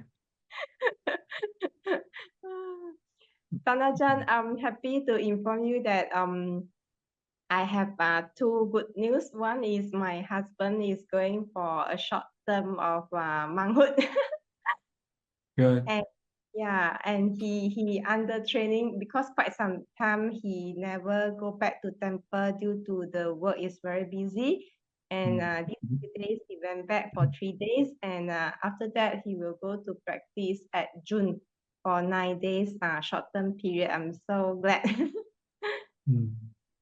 Then for Just being monk for 10 days? 9 days. 9 days. A good start, a minimum. Good start.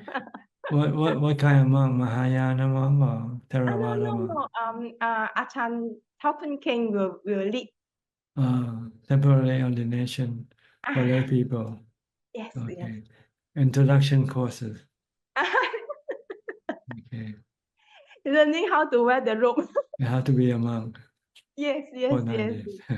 Because Okay. last time we used to practice 8 precept and we used to go to graveyard, but at least become a monkhood is once in a lifetime. I think. Experience. Yeah. Okay. Good. Yeah. And for me, I have a very happy further improvement for myself because I don't know why these few weeks I can see my my thought very fast every moment for my daily activities, such as when I was driving, then I can see the thinking mind is like keep on going. So if I can stop, I change from the thinking mind. I don't want to have this kind of like madness I can see. So I change to Puto. So it's immediate stop. Then from there I can see, oh, Buddha is so powerful. Yeah. Buddha brings you back to your knowing mind Yeah. and stop your thinking mind. Yes. Then you don't have to react when you're in the knowing mind. You just know. And from there, I understand my past master saying that you read a lot of book on Dhamma, it's like you are reading the map, but you never walk on the geography. Now I start to understand the Dhamma internally, That's right. mentally, very good. Yeah. That's good for you. That's good for you. Yes. And not only that, and I can very fast to understand the laziness from the craving, and I so enjoy the attachment for the laziness in my mind. So I can manage to pull myself out from the kind of situation and become concentrate and be mindful for my daily. Become more diligent now. Yeah.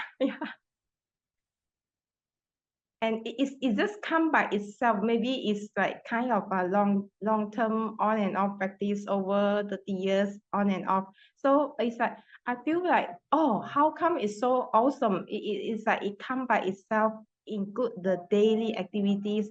Sometimes I feel like tired. Actually, it's not tired. The mind is very attached to the laziness state. Is like bawanga there. So then I only know why daily also have to be mindful, as Ajahn and all the Sayadaw teaching. Be mindful is so important.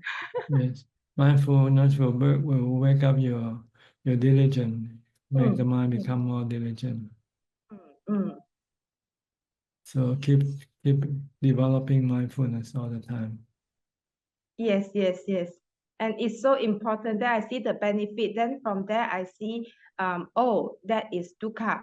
It's very suffer. So like Tanajan previously guiding us, saying that all the sensation or whatever that we have now is dukkha. Then from there I can see, it's really inside here, the mental it create is the root that create dukkha for us.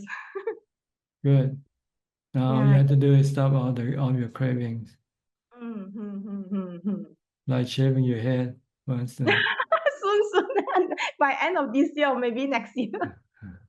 Why do you have to wait so long? You still crave for beauty. You still crave for beauty then.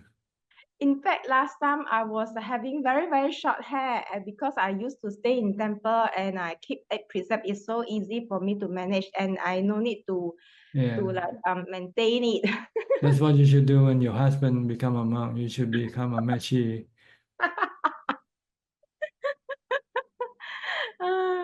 Okay, I hope that one day will come soon. Thank you for your blessing and vision. So your knowledge is still theoretical, not practical yet. Not until that level yet. No, still theoretical. You cannot apply it in practice yet. You cannot let go of your attachment to beauty yet. You still want your body to look good. Right? Yeah, sometimes I can see wrinkle. I feel like, my wrinkle is coming out, getting old. Okay. No wisdom, no anicca, dukkha, anatta. Yeah, I have to contemplate more. Okay. Okay, I will take more effort.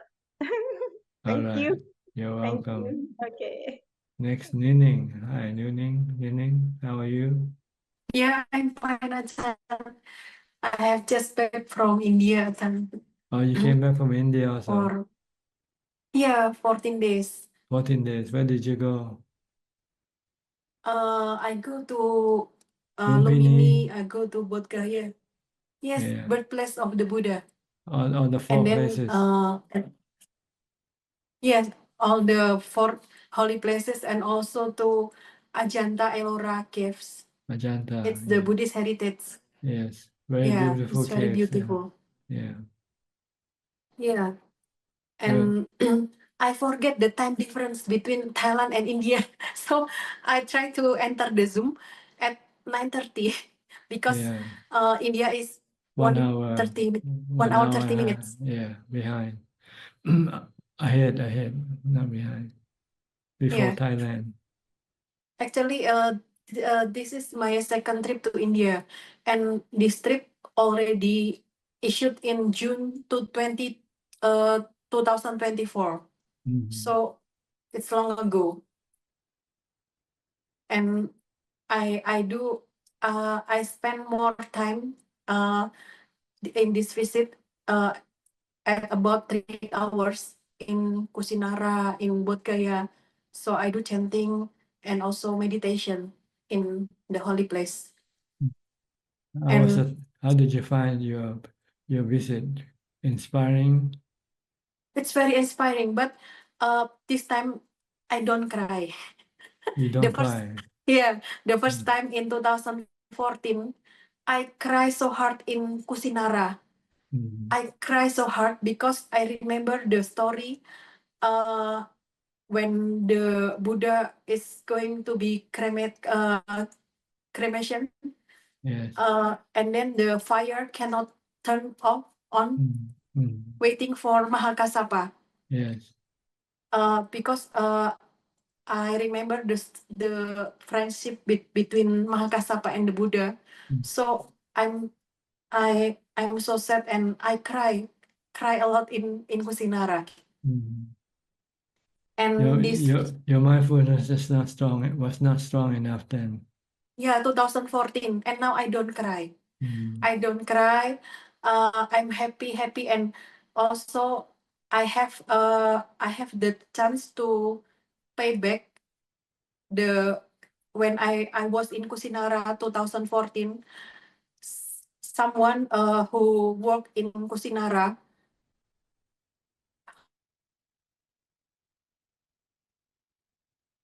I think your sound just went away. Yeah, and he held my hand and we run. And then in this visit, I meet him. And I can pay back all of his kindness. I'm very happy. Good.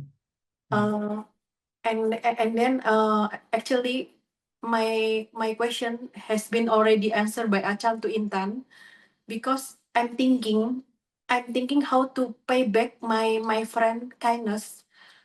She is very kind to me when I stayed in boarding house when I was in senior high school, but I was lost contact with her. So I'm thinking of making merit on her name behalf on her name. Is Yes, it you can correct, do that. Ajahn? Yes, you can do that. If she passed away, then you can make merit and send it to her. Yeah, but she is alive. Is it okay? If she's alive, then you send her the money. Yeah, because I was lost contact, so I cannot meet Well, her. then you can just maybe help other people instead. Oh, I see. Okay, and I will fly to Thailand this Friday, Ajahn. Okay. Actually, I have already made list for my mom what to eat, where to go. Is it kilesa, Ajahn? Because No, you have to make planning. It's not yeah. Unless you plan it for it to be luxurious and and pleasurable.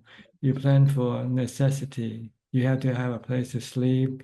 You have to have a place to eat. But don't plan for luxury, or pleasurable. After learning from Ajahn, I just want to make everything based on my needs. So yeah, I learn so much from Ajahn, so that I can more wise spending my money. Okay, good. Yeah, but I want to take my mom doing culinary in Thailand, because Do what? culinary eating, because she Oh, loves eating. Oh, I see. Okay. Yeah. Okay. Okay. See you soon, Ajahn. All right. Thank you for the teaching. Thank you, Buddha, for the teaching. You're welcome. Yeah. Next, Diana from King City, Canada. Namo Buddhaya, Ajahn Suchart. Can you hear Hi. me? Yes, very, very well. Yes, there's been like a lot of interesting discussion today. many different topics. I had some follow-up question. It's okay? Sure, go ahead. Yes. So actually, one question was about the hair, because at one point my hair was very short, but that time I wasn't working, and I realized that I couldn't really enter the working world because there were so many different views about like very short hair. Like I would say half the people thought that maybe like I was sick with leukemia. So then I decided to just grow it out, but just like do the minimum. And like the aging has happened. So I think like more of it is graying now on some of my family. Actually, most of my family members, like my stepfather and my mother, has I would say each time we see each other express discontent about the way my hair is looking, the gray. And after hearing all this coloring discussion, I wanted to ask you if I were, because initially myself, I just kind of set the boundary and said, you know what, like it's okay. For me, it's okay. For me, it's okay. But the attention is kind of like a lot, and it's not going away. It just comes up each time. Even if I maintain my equanimity, like they're not equanimous about it. And I do understand that it's just like a subject. It could change from the hair to the clothes to the food. It just keeps rolling, right? I wanted to ask you advice if I were to like color it just to kind of take out that conflict. Do you think it would be helpful, or like should I just keep going with with the natural look that I've been keeping so far? Well, it's up to you what you want from your action. If you want to please other people, then you have to do what they want you to do. If you don't want to please them, you just want to be yourself, then you just be yourself, and the hell with everybody else. Yeah. I don't know about the pleasing part, unless I am not being honest with myself that I am wanting to please them. It's more like to take out that conflict, because it's pretty overwhelming. Like the first thing I arrive each time, and my daughter's there, and like she just keeps seeing like a lot of disagreements. Okay. If you do what they want you to do, and there's no conflict about your hair, there might be some conflict about your dress later on. Well, actually, it is like it's a never-ending contact. So I just had that thought that arose that maybe even if I dye the hair, then the next thing would be the dress, which is already there. It's like or the shoes later on, the shoes. Yes, it just keeps going. There's no end to it. Okay, Yeah. so if I dye my hair, that won't change that. Okay. Right. Let them complain. You just remain. Don't react to them. Just understand this is their nature. It's a nature. Yeah, they have to complain. It's the nature. In order for them to be happy, they have to complain. Oh, okay. That makes sense. Because my next question was like, why what is behind like when we as people, when we want to control, what is driving that control? Like how to reduce the control, wanting to control, needing to control, wanting to control. Like, is there a breaking point where we can inject? People have a certain perception, of things. People, we all have a certain perception of things. We expect things to be like this or like that. So when they're not like this or like that, we become dissatisfied with what we see.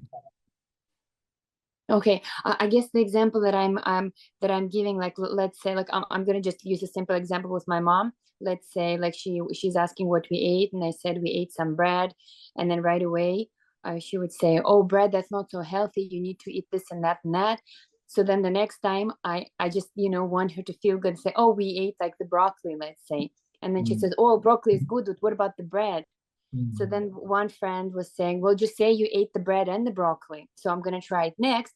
But my friend also pointed out that there's that she just needed to be in control, like somehow like asserting her control, like, and like yesterday. Yeah. So I was trying to find a way how to release it, because yesterday my mom said she was tired. So I said, okay, don't worry about the planning. I will do everything when I get home. And before I got home, she called me back and said she already did it all. And I said, oh, okay. So yeah, okay, sorry. Yeah, just, just let her be what she wants to be. Okay, so just let her be controlling then. Yeah. Okay, yeah. Okay. And then on my personal practice, I did notice, it was surprising to me, but I did notice some more success in terms of like how the practice is impacting my life, in terms of like being able to, I guess I was a little doubtful how far mindfulness could help me deal with certain situation within myself and externally, but I just decided to like be faithful and pursue it regardless of the outcome. And in particular, in not saving into jumping other people or their feelings or making it work for them. And it was challenging because I had to stay more like, I was on the fence about it, but I was able to stay more with myself, and that attachment did let go. So that was possible. I wasn't sure. I wasn't having the detachment experience in my practice. So I had a few examples for that. And so the next question would be, I've noticed that it takes me a while to get in tune with the Buddha chanting. Like I wanted like instant result. Like the moment I was doing the Buddha, I just wanted to be like, mindful. But it took a while. And I noticed that if I was imagining something, it was like more successful in terms of like switching over. So I wanted to ask you for advice, like, is that okay? Because right now the two kind of the two have joined together to help me like stand my ground. Is that acceptable? Like, well, if you can use them to control your mind, and it's okay. Yeah, like it in terms of then like it was helping. I tried a few things. I guess I just tried like the simple one, the light, because I remembered some people were using it, and when my practice or the breathing was failing, or just to get centered when my daughter is having a lot of emotions I don't like, then, or should I just keep them separate? This was just from this week. You just have to try it out yourself and find out what works for you and what doesn't work for you. Okay, so it's okay for the two to be together. I don't know, just try it out, see how it works. Okay. I had another question regarding family and our responsibility for our parents. I have a sister who doesn't really help my mom a lot. And on one hand, she's absent and she's not helping. And on the other hand, like I just always wonder where my responsibility ends, because I don't know if she's doing it knowingly or unknowingly. And even though my mom like tries to not be hurt by it, she is. But anytime I brought it up, she doesn't want to deal with it. And having said that, my sister also like has kind of left communicating with me, and I didn't mind. And of course, it comes back to my daughter, because now my daughter is wondering how come it's okay for like one family member to be very caring after a parent. And now she found out that I have a sister, and my sister's like not very caring for the parent. So because people are different. People are different. Yeah, she's not caring and you are caring. She's banana and you're apple. So you cannot make you and her the same, right? You cannot make banana and apple the same, dude. So in terms of karma, how do I explain to her that it's still like, it's not okay to just abandon your grandparents? How do I explain that? Just ask her, if you abandon your daughter now, how would she feel? Okay, I got it. All right. Okay, because I could see she was thinking. Also about the books, I'm just wondering how what is the best way to get the new books? Just go into the website, my suchart.com, and go to the book section, and then I order.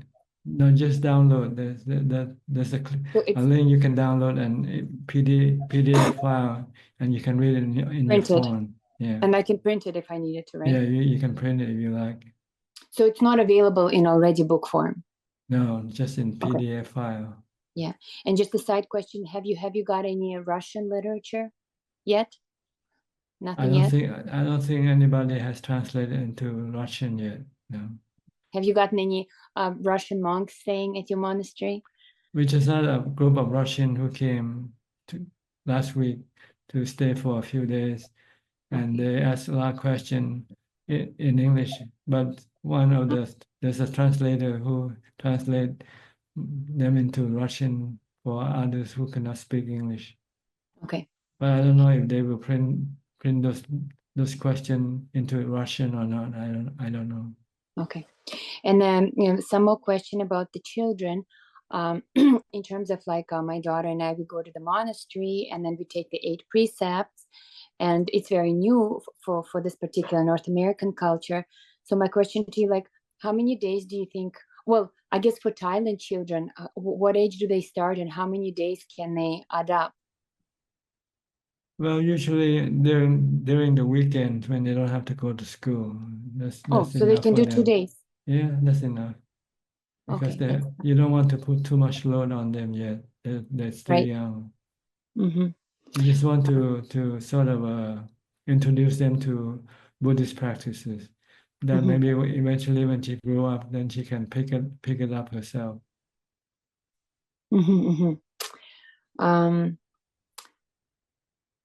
Well, I will save some other question for next week. Okay, good. Because we're running out of time. Yes. All right. Nice talking to you. Yes, very happy to be here. Oh, and today my daughter joined us for half an hour and she was so happy. I do need to translate to her a little bit because of the accents of different people, but she was so happy. Yeah, that's why I'm asking for the Russian, because I think she understands more in Russian. She can like return to English. Yeah, thank you. All right, you're welcome. Next, Tommy from Australia.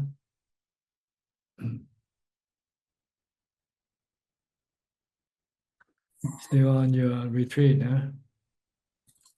Yes, Kap. Good. Can you hear me? Yes, perfectly. One sec, I just get my notes.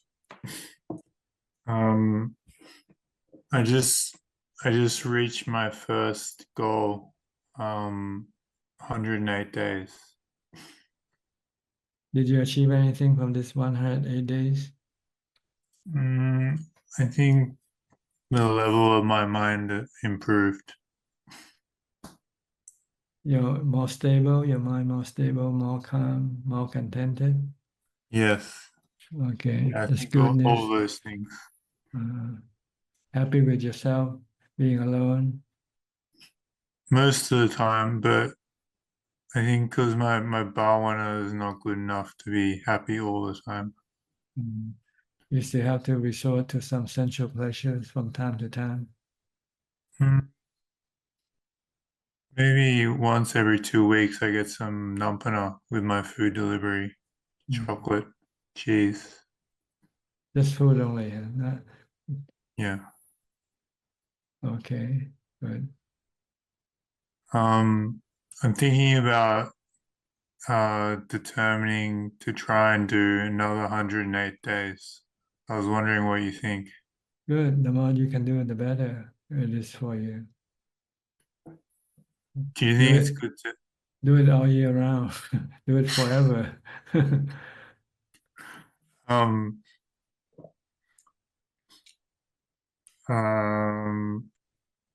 Forgot my question. How come you left being a hermit when you were a layperson? Oh, because I ran out of money. So I have a choice of either I go to work and feed myself or become a monk. I didn't want to become a monk because I felt it's like being putting in a cage. You know, when you're a monk, you have monastic codes to follow and you have to live in a monastery. Yeah. I was still sort of want to be able to go here and there whenever I feel like to. Right. But I don't have the money to feed me, so if I want to remain a layman and practicing, I have to go to work. And if I go to work, then I won't have time to practice. Yeah. So I decided I want to practice, and and decided to take the bitter medicine, become the monk. I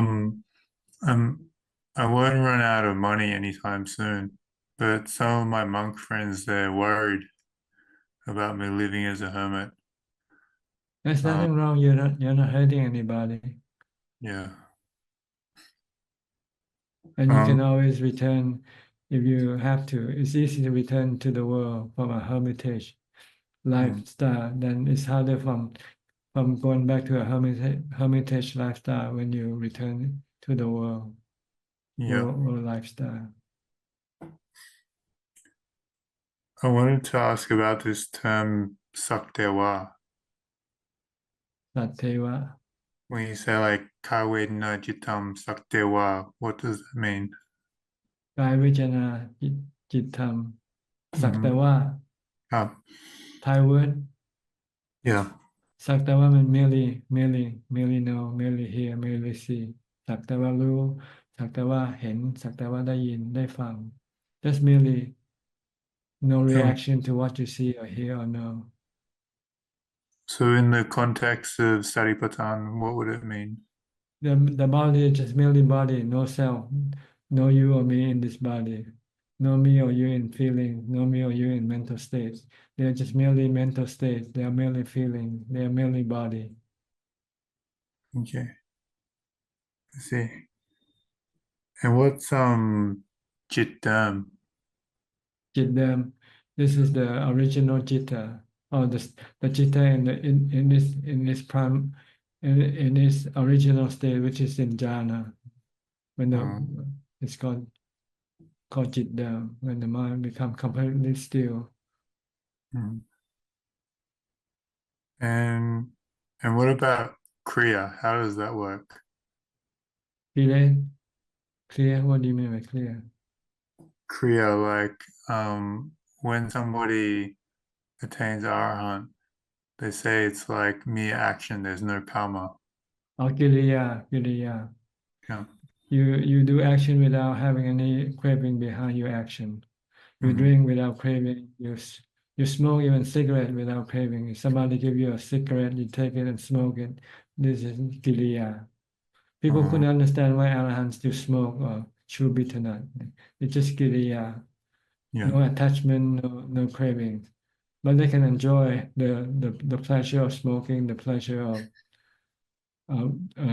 the bitter nut, chewing bitter nut, or even enjoying the pleasure of eating.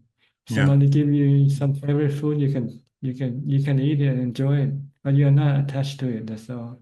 If tomorrow you don't get the same thing, you don't feel bad or anything like that. So the Arahant, because his mindfulness so sharp, you live in the present moment all the time. And also have wisdom not to be attached to anything, because everything is anicca, dukkha, anatta. Do anagamis get rid of all sensual desires? Yeah, sexual desire and attachment to the body. Life. What about food and seeing like a nice mountain or a sunset? This is also sensual pleasure, and anagami also have got rid of this. Okay. Anything that has to do with the body, the sensual part, this is the body. But he still have mental issue with his mind. Sometimes mind is still restless, agitated, or angry, or crave for something. So anagami still has anger. Yeah. Still have some remaining craving left. Craving for the spiritual thing, not the physical thing anymore. Oh. Okay. So like craving for jhana, craving for rupa jhana, craving for arupa jhana. Yeah. Attachment to a self. We still have attachment to this view of a self. But this is more mental, not physical. I see. Okay. I was gonna for my last 100 days, one of the themes was chant the Jina Panjara a certain amount of times. I'm trying to think of a new theme for the next 108 days? For foundation of mindfulness, I recommend. Okay. You can learn Just it. read the sutta. Read and recite it, and close your eye and chant it. Recite the sutta, using it as a meditation object when you meditate. Okay. It's better if you can do it in English, so you can understand what you're reciting also, because it's instruction on how to develop mindfulness, how to practice anapanasati, and how to develop wisdom. Okay, I'll do that. Okay. Okay, Good. thanks, Ajahn. Why do you choose the 108? Why not 100 or 95? Or Because 108 is supposed to be auspicious number. I see. Okay. It's like ETP is like the 108 qualities Yeah. of the True Buddha. Yeah, we use this 108 to describe something, many. When we want, when you want to mention something that there are many, we say like that. 108. Mm. Okay, nothing serious. Nothing serious. Okay, good. Right. Keep it up. The more the better. The more practice, the better. Yeah, I feel like this is a rare opportunity. Yeah, if you can do it, just keep doing it as much as possible. Okay, thanks, Ajahn. Maybe it will be enough to propel you into enlightenment. Who knows? Maybe, I hope so. Okay. All right. Good luck to you. Yeah. Bye-bye. Next, B. Ravin from Bangkok. You're getting fat. You're looking more blossom, more blooming. I think that's because I just changed my haircut. I cut my I hair see. short, I so see. it makes me look fatter. But it's good, so I can focus on losing weight more. Yeah. But I'm trying, because usually I don't eat dinner when I work from home. Okay. It benefits me in two ways. So I don't eat too much, and I can meditate better. Okay. You still do meditation regularly? Yeah, at least I do once a week. I'm trying to do more, but I keep at least the once a week meditation. On your day off, huh? On my day off on Sunday, I will I always see. meditate every Sunday. How long can you sit? Can you meditate? Usually I try for an hour. Mhm. 1 hour, not less than that. If I can go for longer, then I will. Okay, that's good. But yeah, I will try to do more. But at least, I stick to my schedule. Okay. And on that day, you keep the precept, or no? Or you still have dinner? If I don't go out, if I don't go out, then I won't have dinner. I see. I only eat dinner if I meet up with friends, or I Yeah. have to have dinner at the office. If And I'm at home, then I and don't. you can still come back and meditate. Yeah? Yes, usually I try to meditate in the mornings before I see. I You go go out out. before you go out. Yes, Okay. yes. If I eat dinner and I come back, I will not have the strength to meditate. That's right. Okay. So I forgot. make sure I do it first. Yeah, first in the morning when the mind is fresh Yes. and rested. Yes. Good. Usually before I eat anything, I feel it's when the mind is fresh. Why can't you do it every day then? Because you're not My ask- inspired. You're not inspired to do more yet. I think I am. I'm just too lazy, I'll be honest. You I have know I to- can do better. You have to think of that more often. Then time is running out for all of us. Yes, I need to think about it more often. Yeah. Because if I don't, I will overlook it. Yes. Okay. Yes. Any question tonight? I'll keep it short, Prajna. Just one question. You mentioned earlier in the call about the four aggregates, the earth, fire, wind, water, and the mind being the fifth element. Yes. What are the special qualities of the mind that makes it permanent, whereas everything else is impermanent? Everything else is permanent. The other four elements are also permanent. See, the earth always exists. The water element always exists.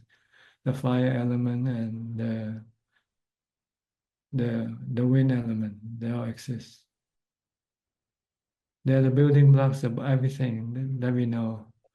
The building blocks of the universe, of people, human, animal, planet, the trees, and so forth. They all come from the five elements, the four elements, basically, but with human and animal, there's the fifth element that combine or join with the other four elements.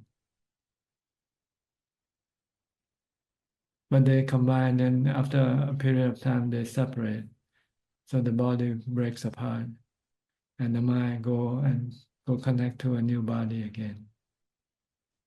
Reconnect, disconnect, reconnect, disconnect, reconnect. While the body combine and dissolve, combine and dissolve. This is how things work. They are elements. They are elements. But we introduce this perception of people, things. It's just creation. It's just a fiction. What we know of are all fiction. You, me, have a certain name, have a certain nationality, and all so forth. It's all the description of these four elements that we see. We just put up this description so we can communicate and talk about us. If we just say we are four elements, we don't know who we're talking to. We call samuti, supposition, or role playing. Really, that's what we are, role playing with the body. But it's not real. We are not real. The body is not real. What is real is just the four elements that make up this body. They are real. They last forever. And also the fifth element, the knowing element, they are real. And the sixth element is the space element. We need to have space for these things to exist, right?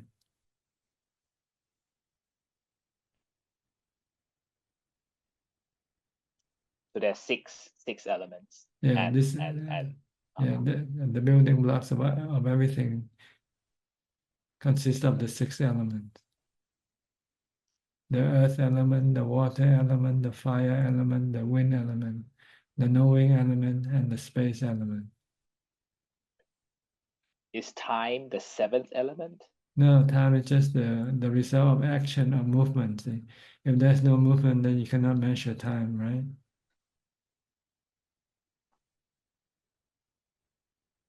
Yes, that's right. If your body doesn't change, if your body doesn't change, then you cannot tell what age it is, right? If you're born and you remain a baby all the time, every day the same.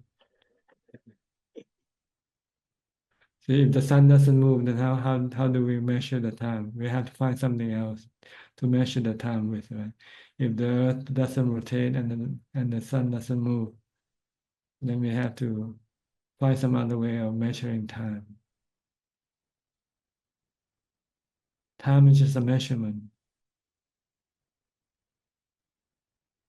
So it's just one of the many things that are arbitrary suppositions that we make up. Yes, right. What is real and original and always there is the sixth element, or the sixth element. So we can call us, we are five elements and floating in the space element.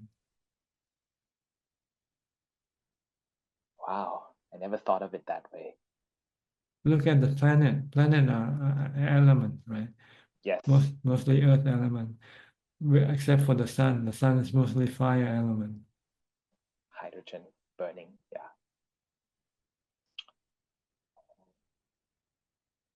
But we have modern terminology for the elements. We call them liquid, solid, gases, and heat. These are the four elements. what science doesn't know is the knowing element. They don't know this. They thought it's part of the body in the brain, but it's actually another element. Only when you meditate, then you can see that this knowing element. Like when I mentioned to check about the mirror. Meditation is like a mirror. When you meditate, you'll see the knowing element. See yourself. See the knowing element. Like when you have a mirror to look at your body, you can see your body. Without a mirror, you don't know how your body looks like. So without meditation, you don't know what your mind looks like.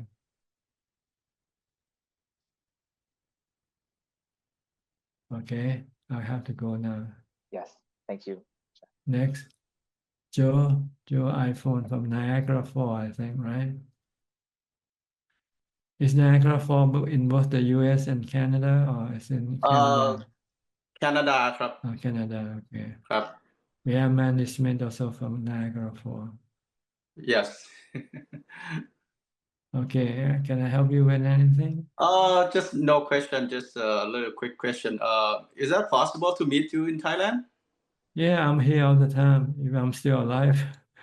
Yeah, I was thinking to go back to visit my family in Thailand next year. Yeah, I'm usually available almost every day, but at different times. Weekdays in the morning about 9 at the dining hall. Weekend at my kuti in the afternoon about 3 o'clock after my Dhamma talk at 2. Okay. So is that possible to Sai Bath in the Yes, morning? in the morning at 6 o'clock in the morning at a nearby village called Ban Ampur. Ban Ampur, okay. Yeah, I'll get information when the closer day I go. Okay. Yeah. Okay, thank you, Prajan. All right, you're welcome. Thank you. Next, Mandy Smith. Amazing, you're living in the same town, not meeting each other, and instead meeting here. We have met each other. Oh, you met before, I see. Okay, good. Yes. Yeah, good to see everybody and glad to have everyone's questions. They're so inspiring each week. My question is, can dreams be a form of Vijayana? Vijayana? Yes. What do you mean Vijayana? Can it be a form of seeing the past or seeing the future? Is it some type of, can we go into meditation state while we're dreaming? No, when you're dreaming, it's usually when you don't have mindfulness, like when you go to sleep or when you die. Then the dream are created by the influence of your good or bad karma, the experiences that you have done, and they contained in your mind, in your memory bank. So this thing will come out when you go to sleep or when you die. Good dreams or bad dreams depend on what kind of karma you did in the past when you're still alive. Okay, so I had a dream where I was in some sort of open architecture surrounded by forests, and I couldn't quite place location, but I witnessed some type of Yes, they can come from your past because dreams come from what you have done previously in your past lives or past years or in the past. Okay, and I went to the man sacrificed. He was some type of important person leading, and he sacrificed himself. I was not involved in the war or the invasion that was happening, but I went to his dead body and just said how noble and how honorable it is for his actions. And the next thing, I'm going into the town where there's lots of women and children and telling them, gas is coming, take cover, take cover. And I thought, must be some type of delusion. I guess it's something I don't need to contemplate about, but it just felt so, yeah, my So dreams are, real. When you're dreaming, you thought you're in the real world. Yeah. You only find out that it's a dream after you wake up. yeah, But when you're dreaming, you don't know that you're dreaming. You thought you were actually living the life, living the experience. it's so interesting. That's, I guess, where the question comes from, is I was curious. Maybe in your past life you did a lot of war. You did a lot of bad karma, killing and Well, yeah, perhaps, but I've never killed in the dreams. It's more of like a experiences. empathetic. Be in the action. Be part of Yeah. the action, maybe. And yeah. Yeah. Okay. Very interesting. Just also saying that opening the temple again this week, and looking to do more of this time at Wat Yannasangwararam in the Niagara Falls at the Jade Temple. I'm working on a project for the manager there for women in Buddhism. I was wondering if there was anything that you would advise to highlight, besides my own research, I suppose, if there's anything you think could be added importantly to it. In what way do you mean? I suppose, should I highlight more so the women who have been in Buddhism, or should I highlight that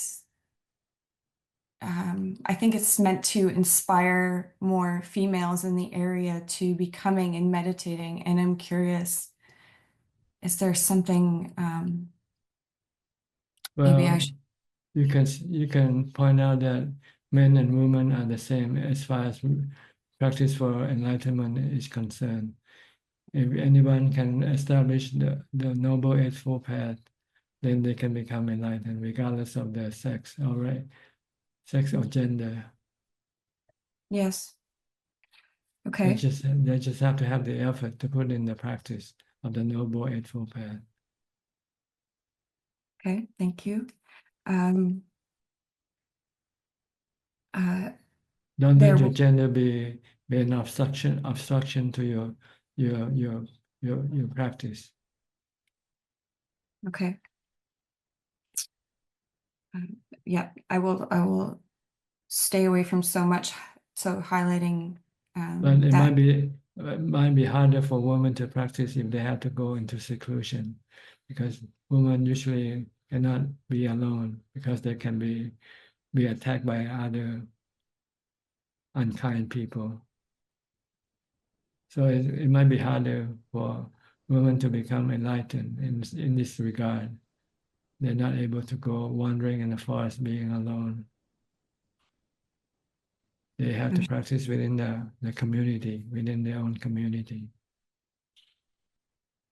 Okay. But there were still lots of women during the Buddha's time that became enlightened. So you can still become enlightened practicing in a community. Yes. Okay.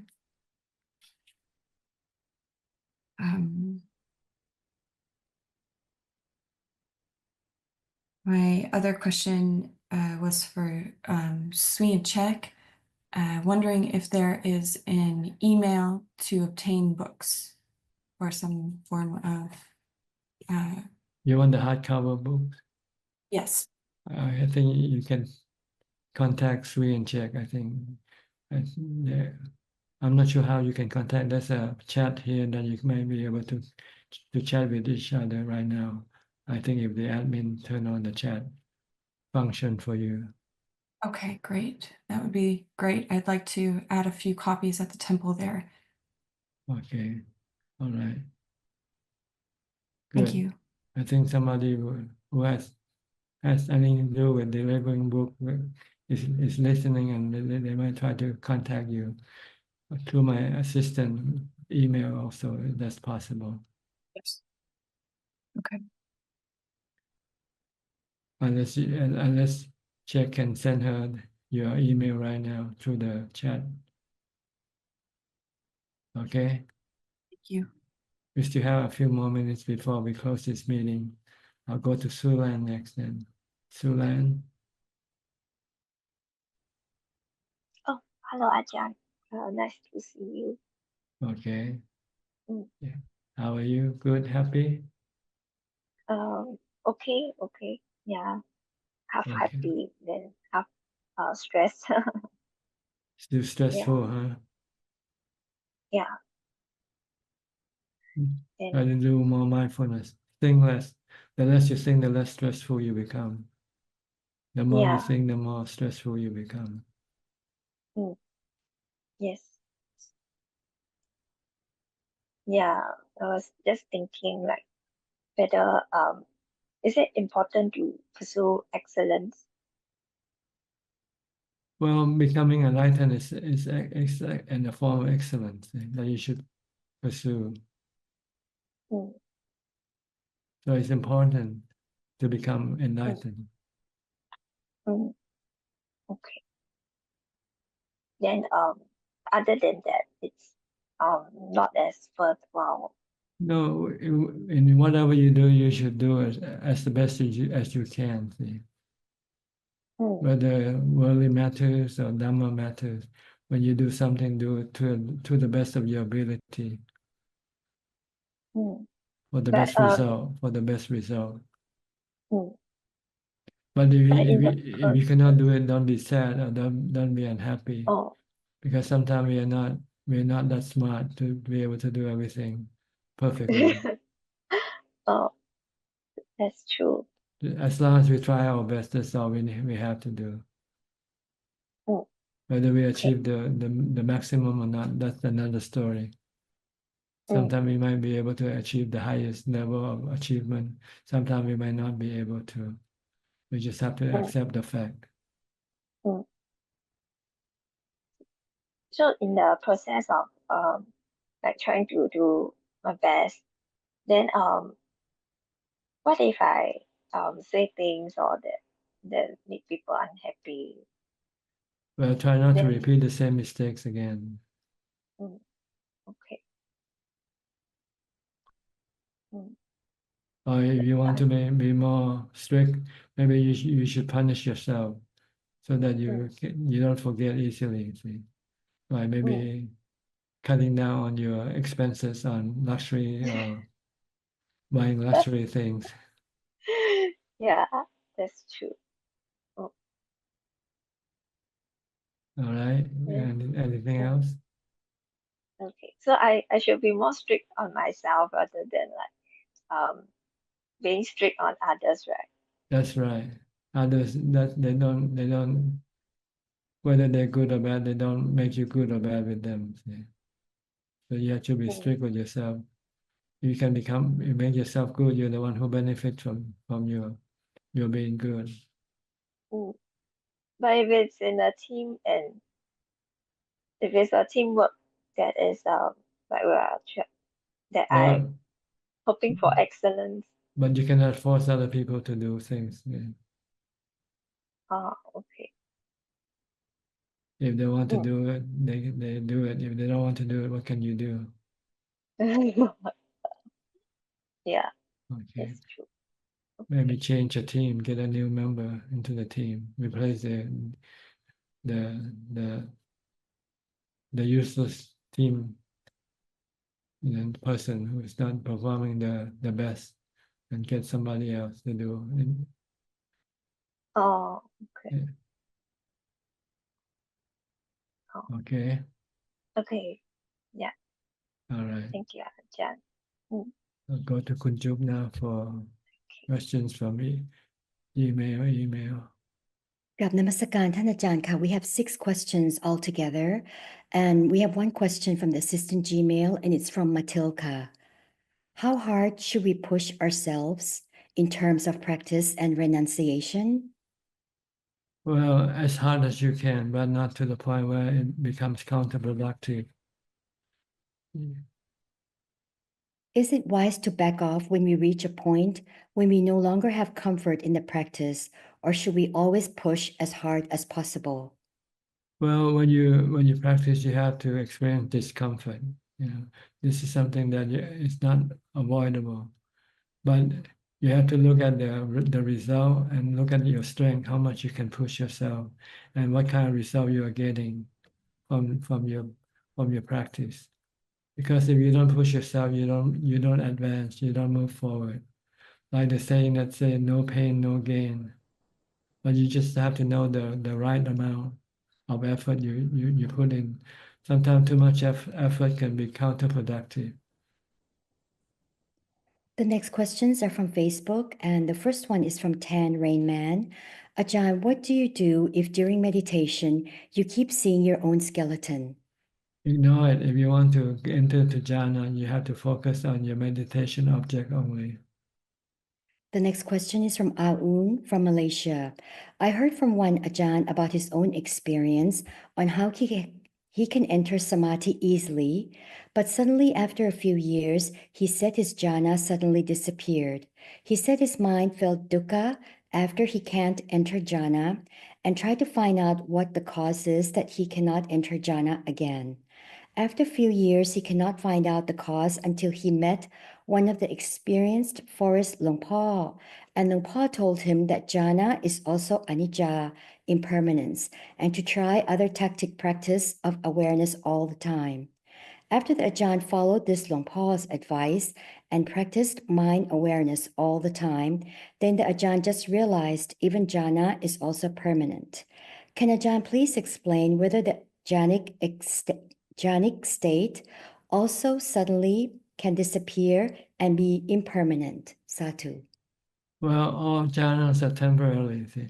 You practice mindfulness, you meditate, then your mind enters into jhana for a certain amount of time. Then after that, you come out of jhana. Then the jhana disappear from your mind. So if you want to have more jhana, then you have to meditate more.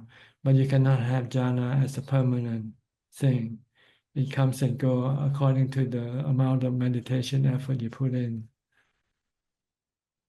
The next question is from Deborah Jonas. Namaskaran kaท่านอาจารย์ I bow at your feet. Greetings from Toronto. My employer said that I can either return to work or resign. I have figured that I have enough resources to take an early retirement.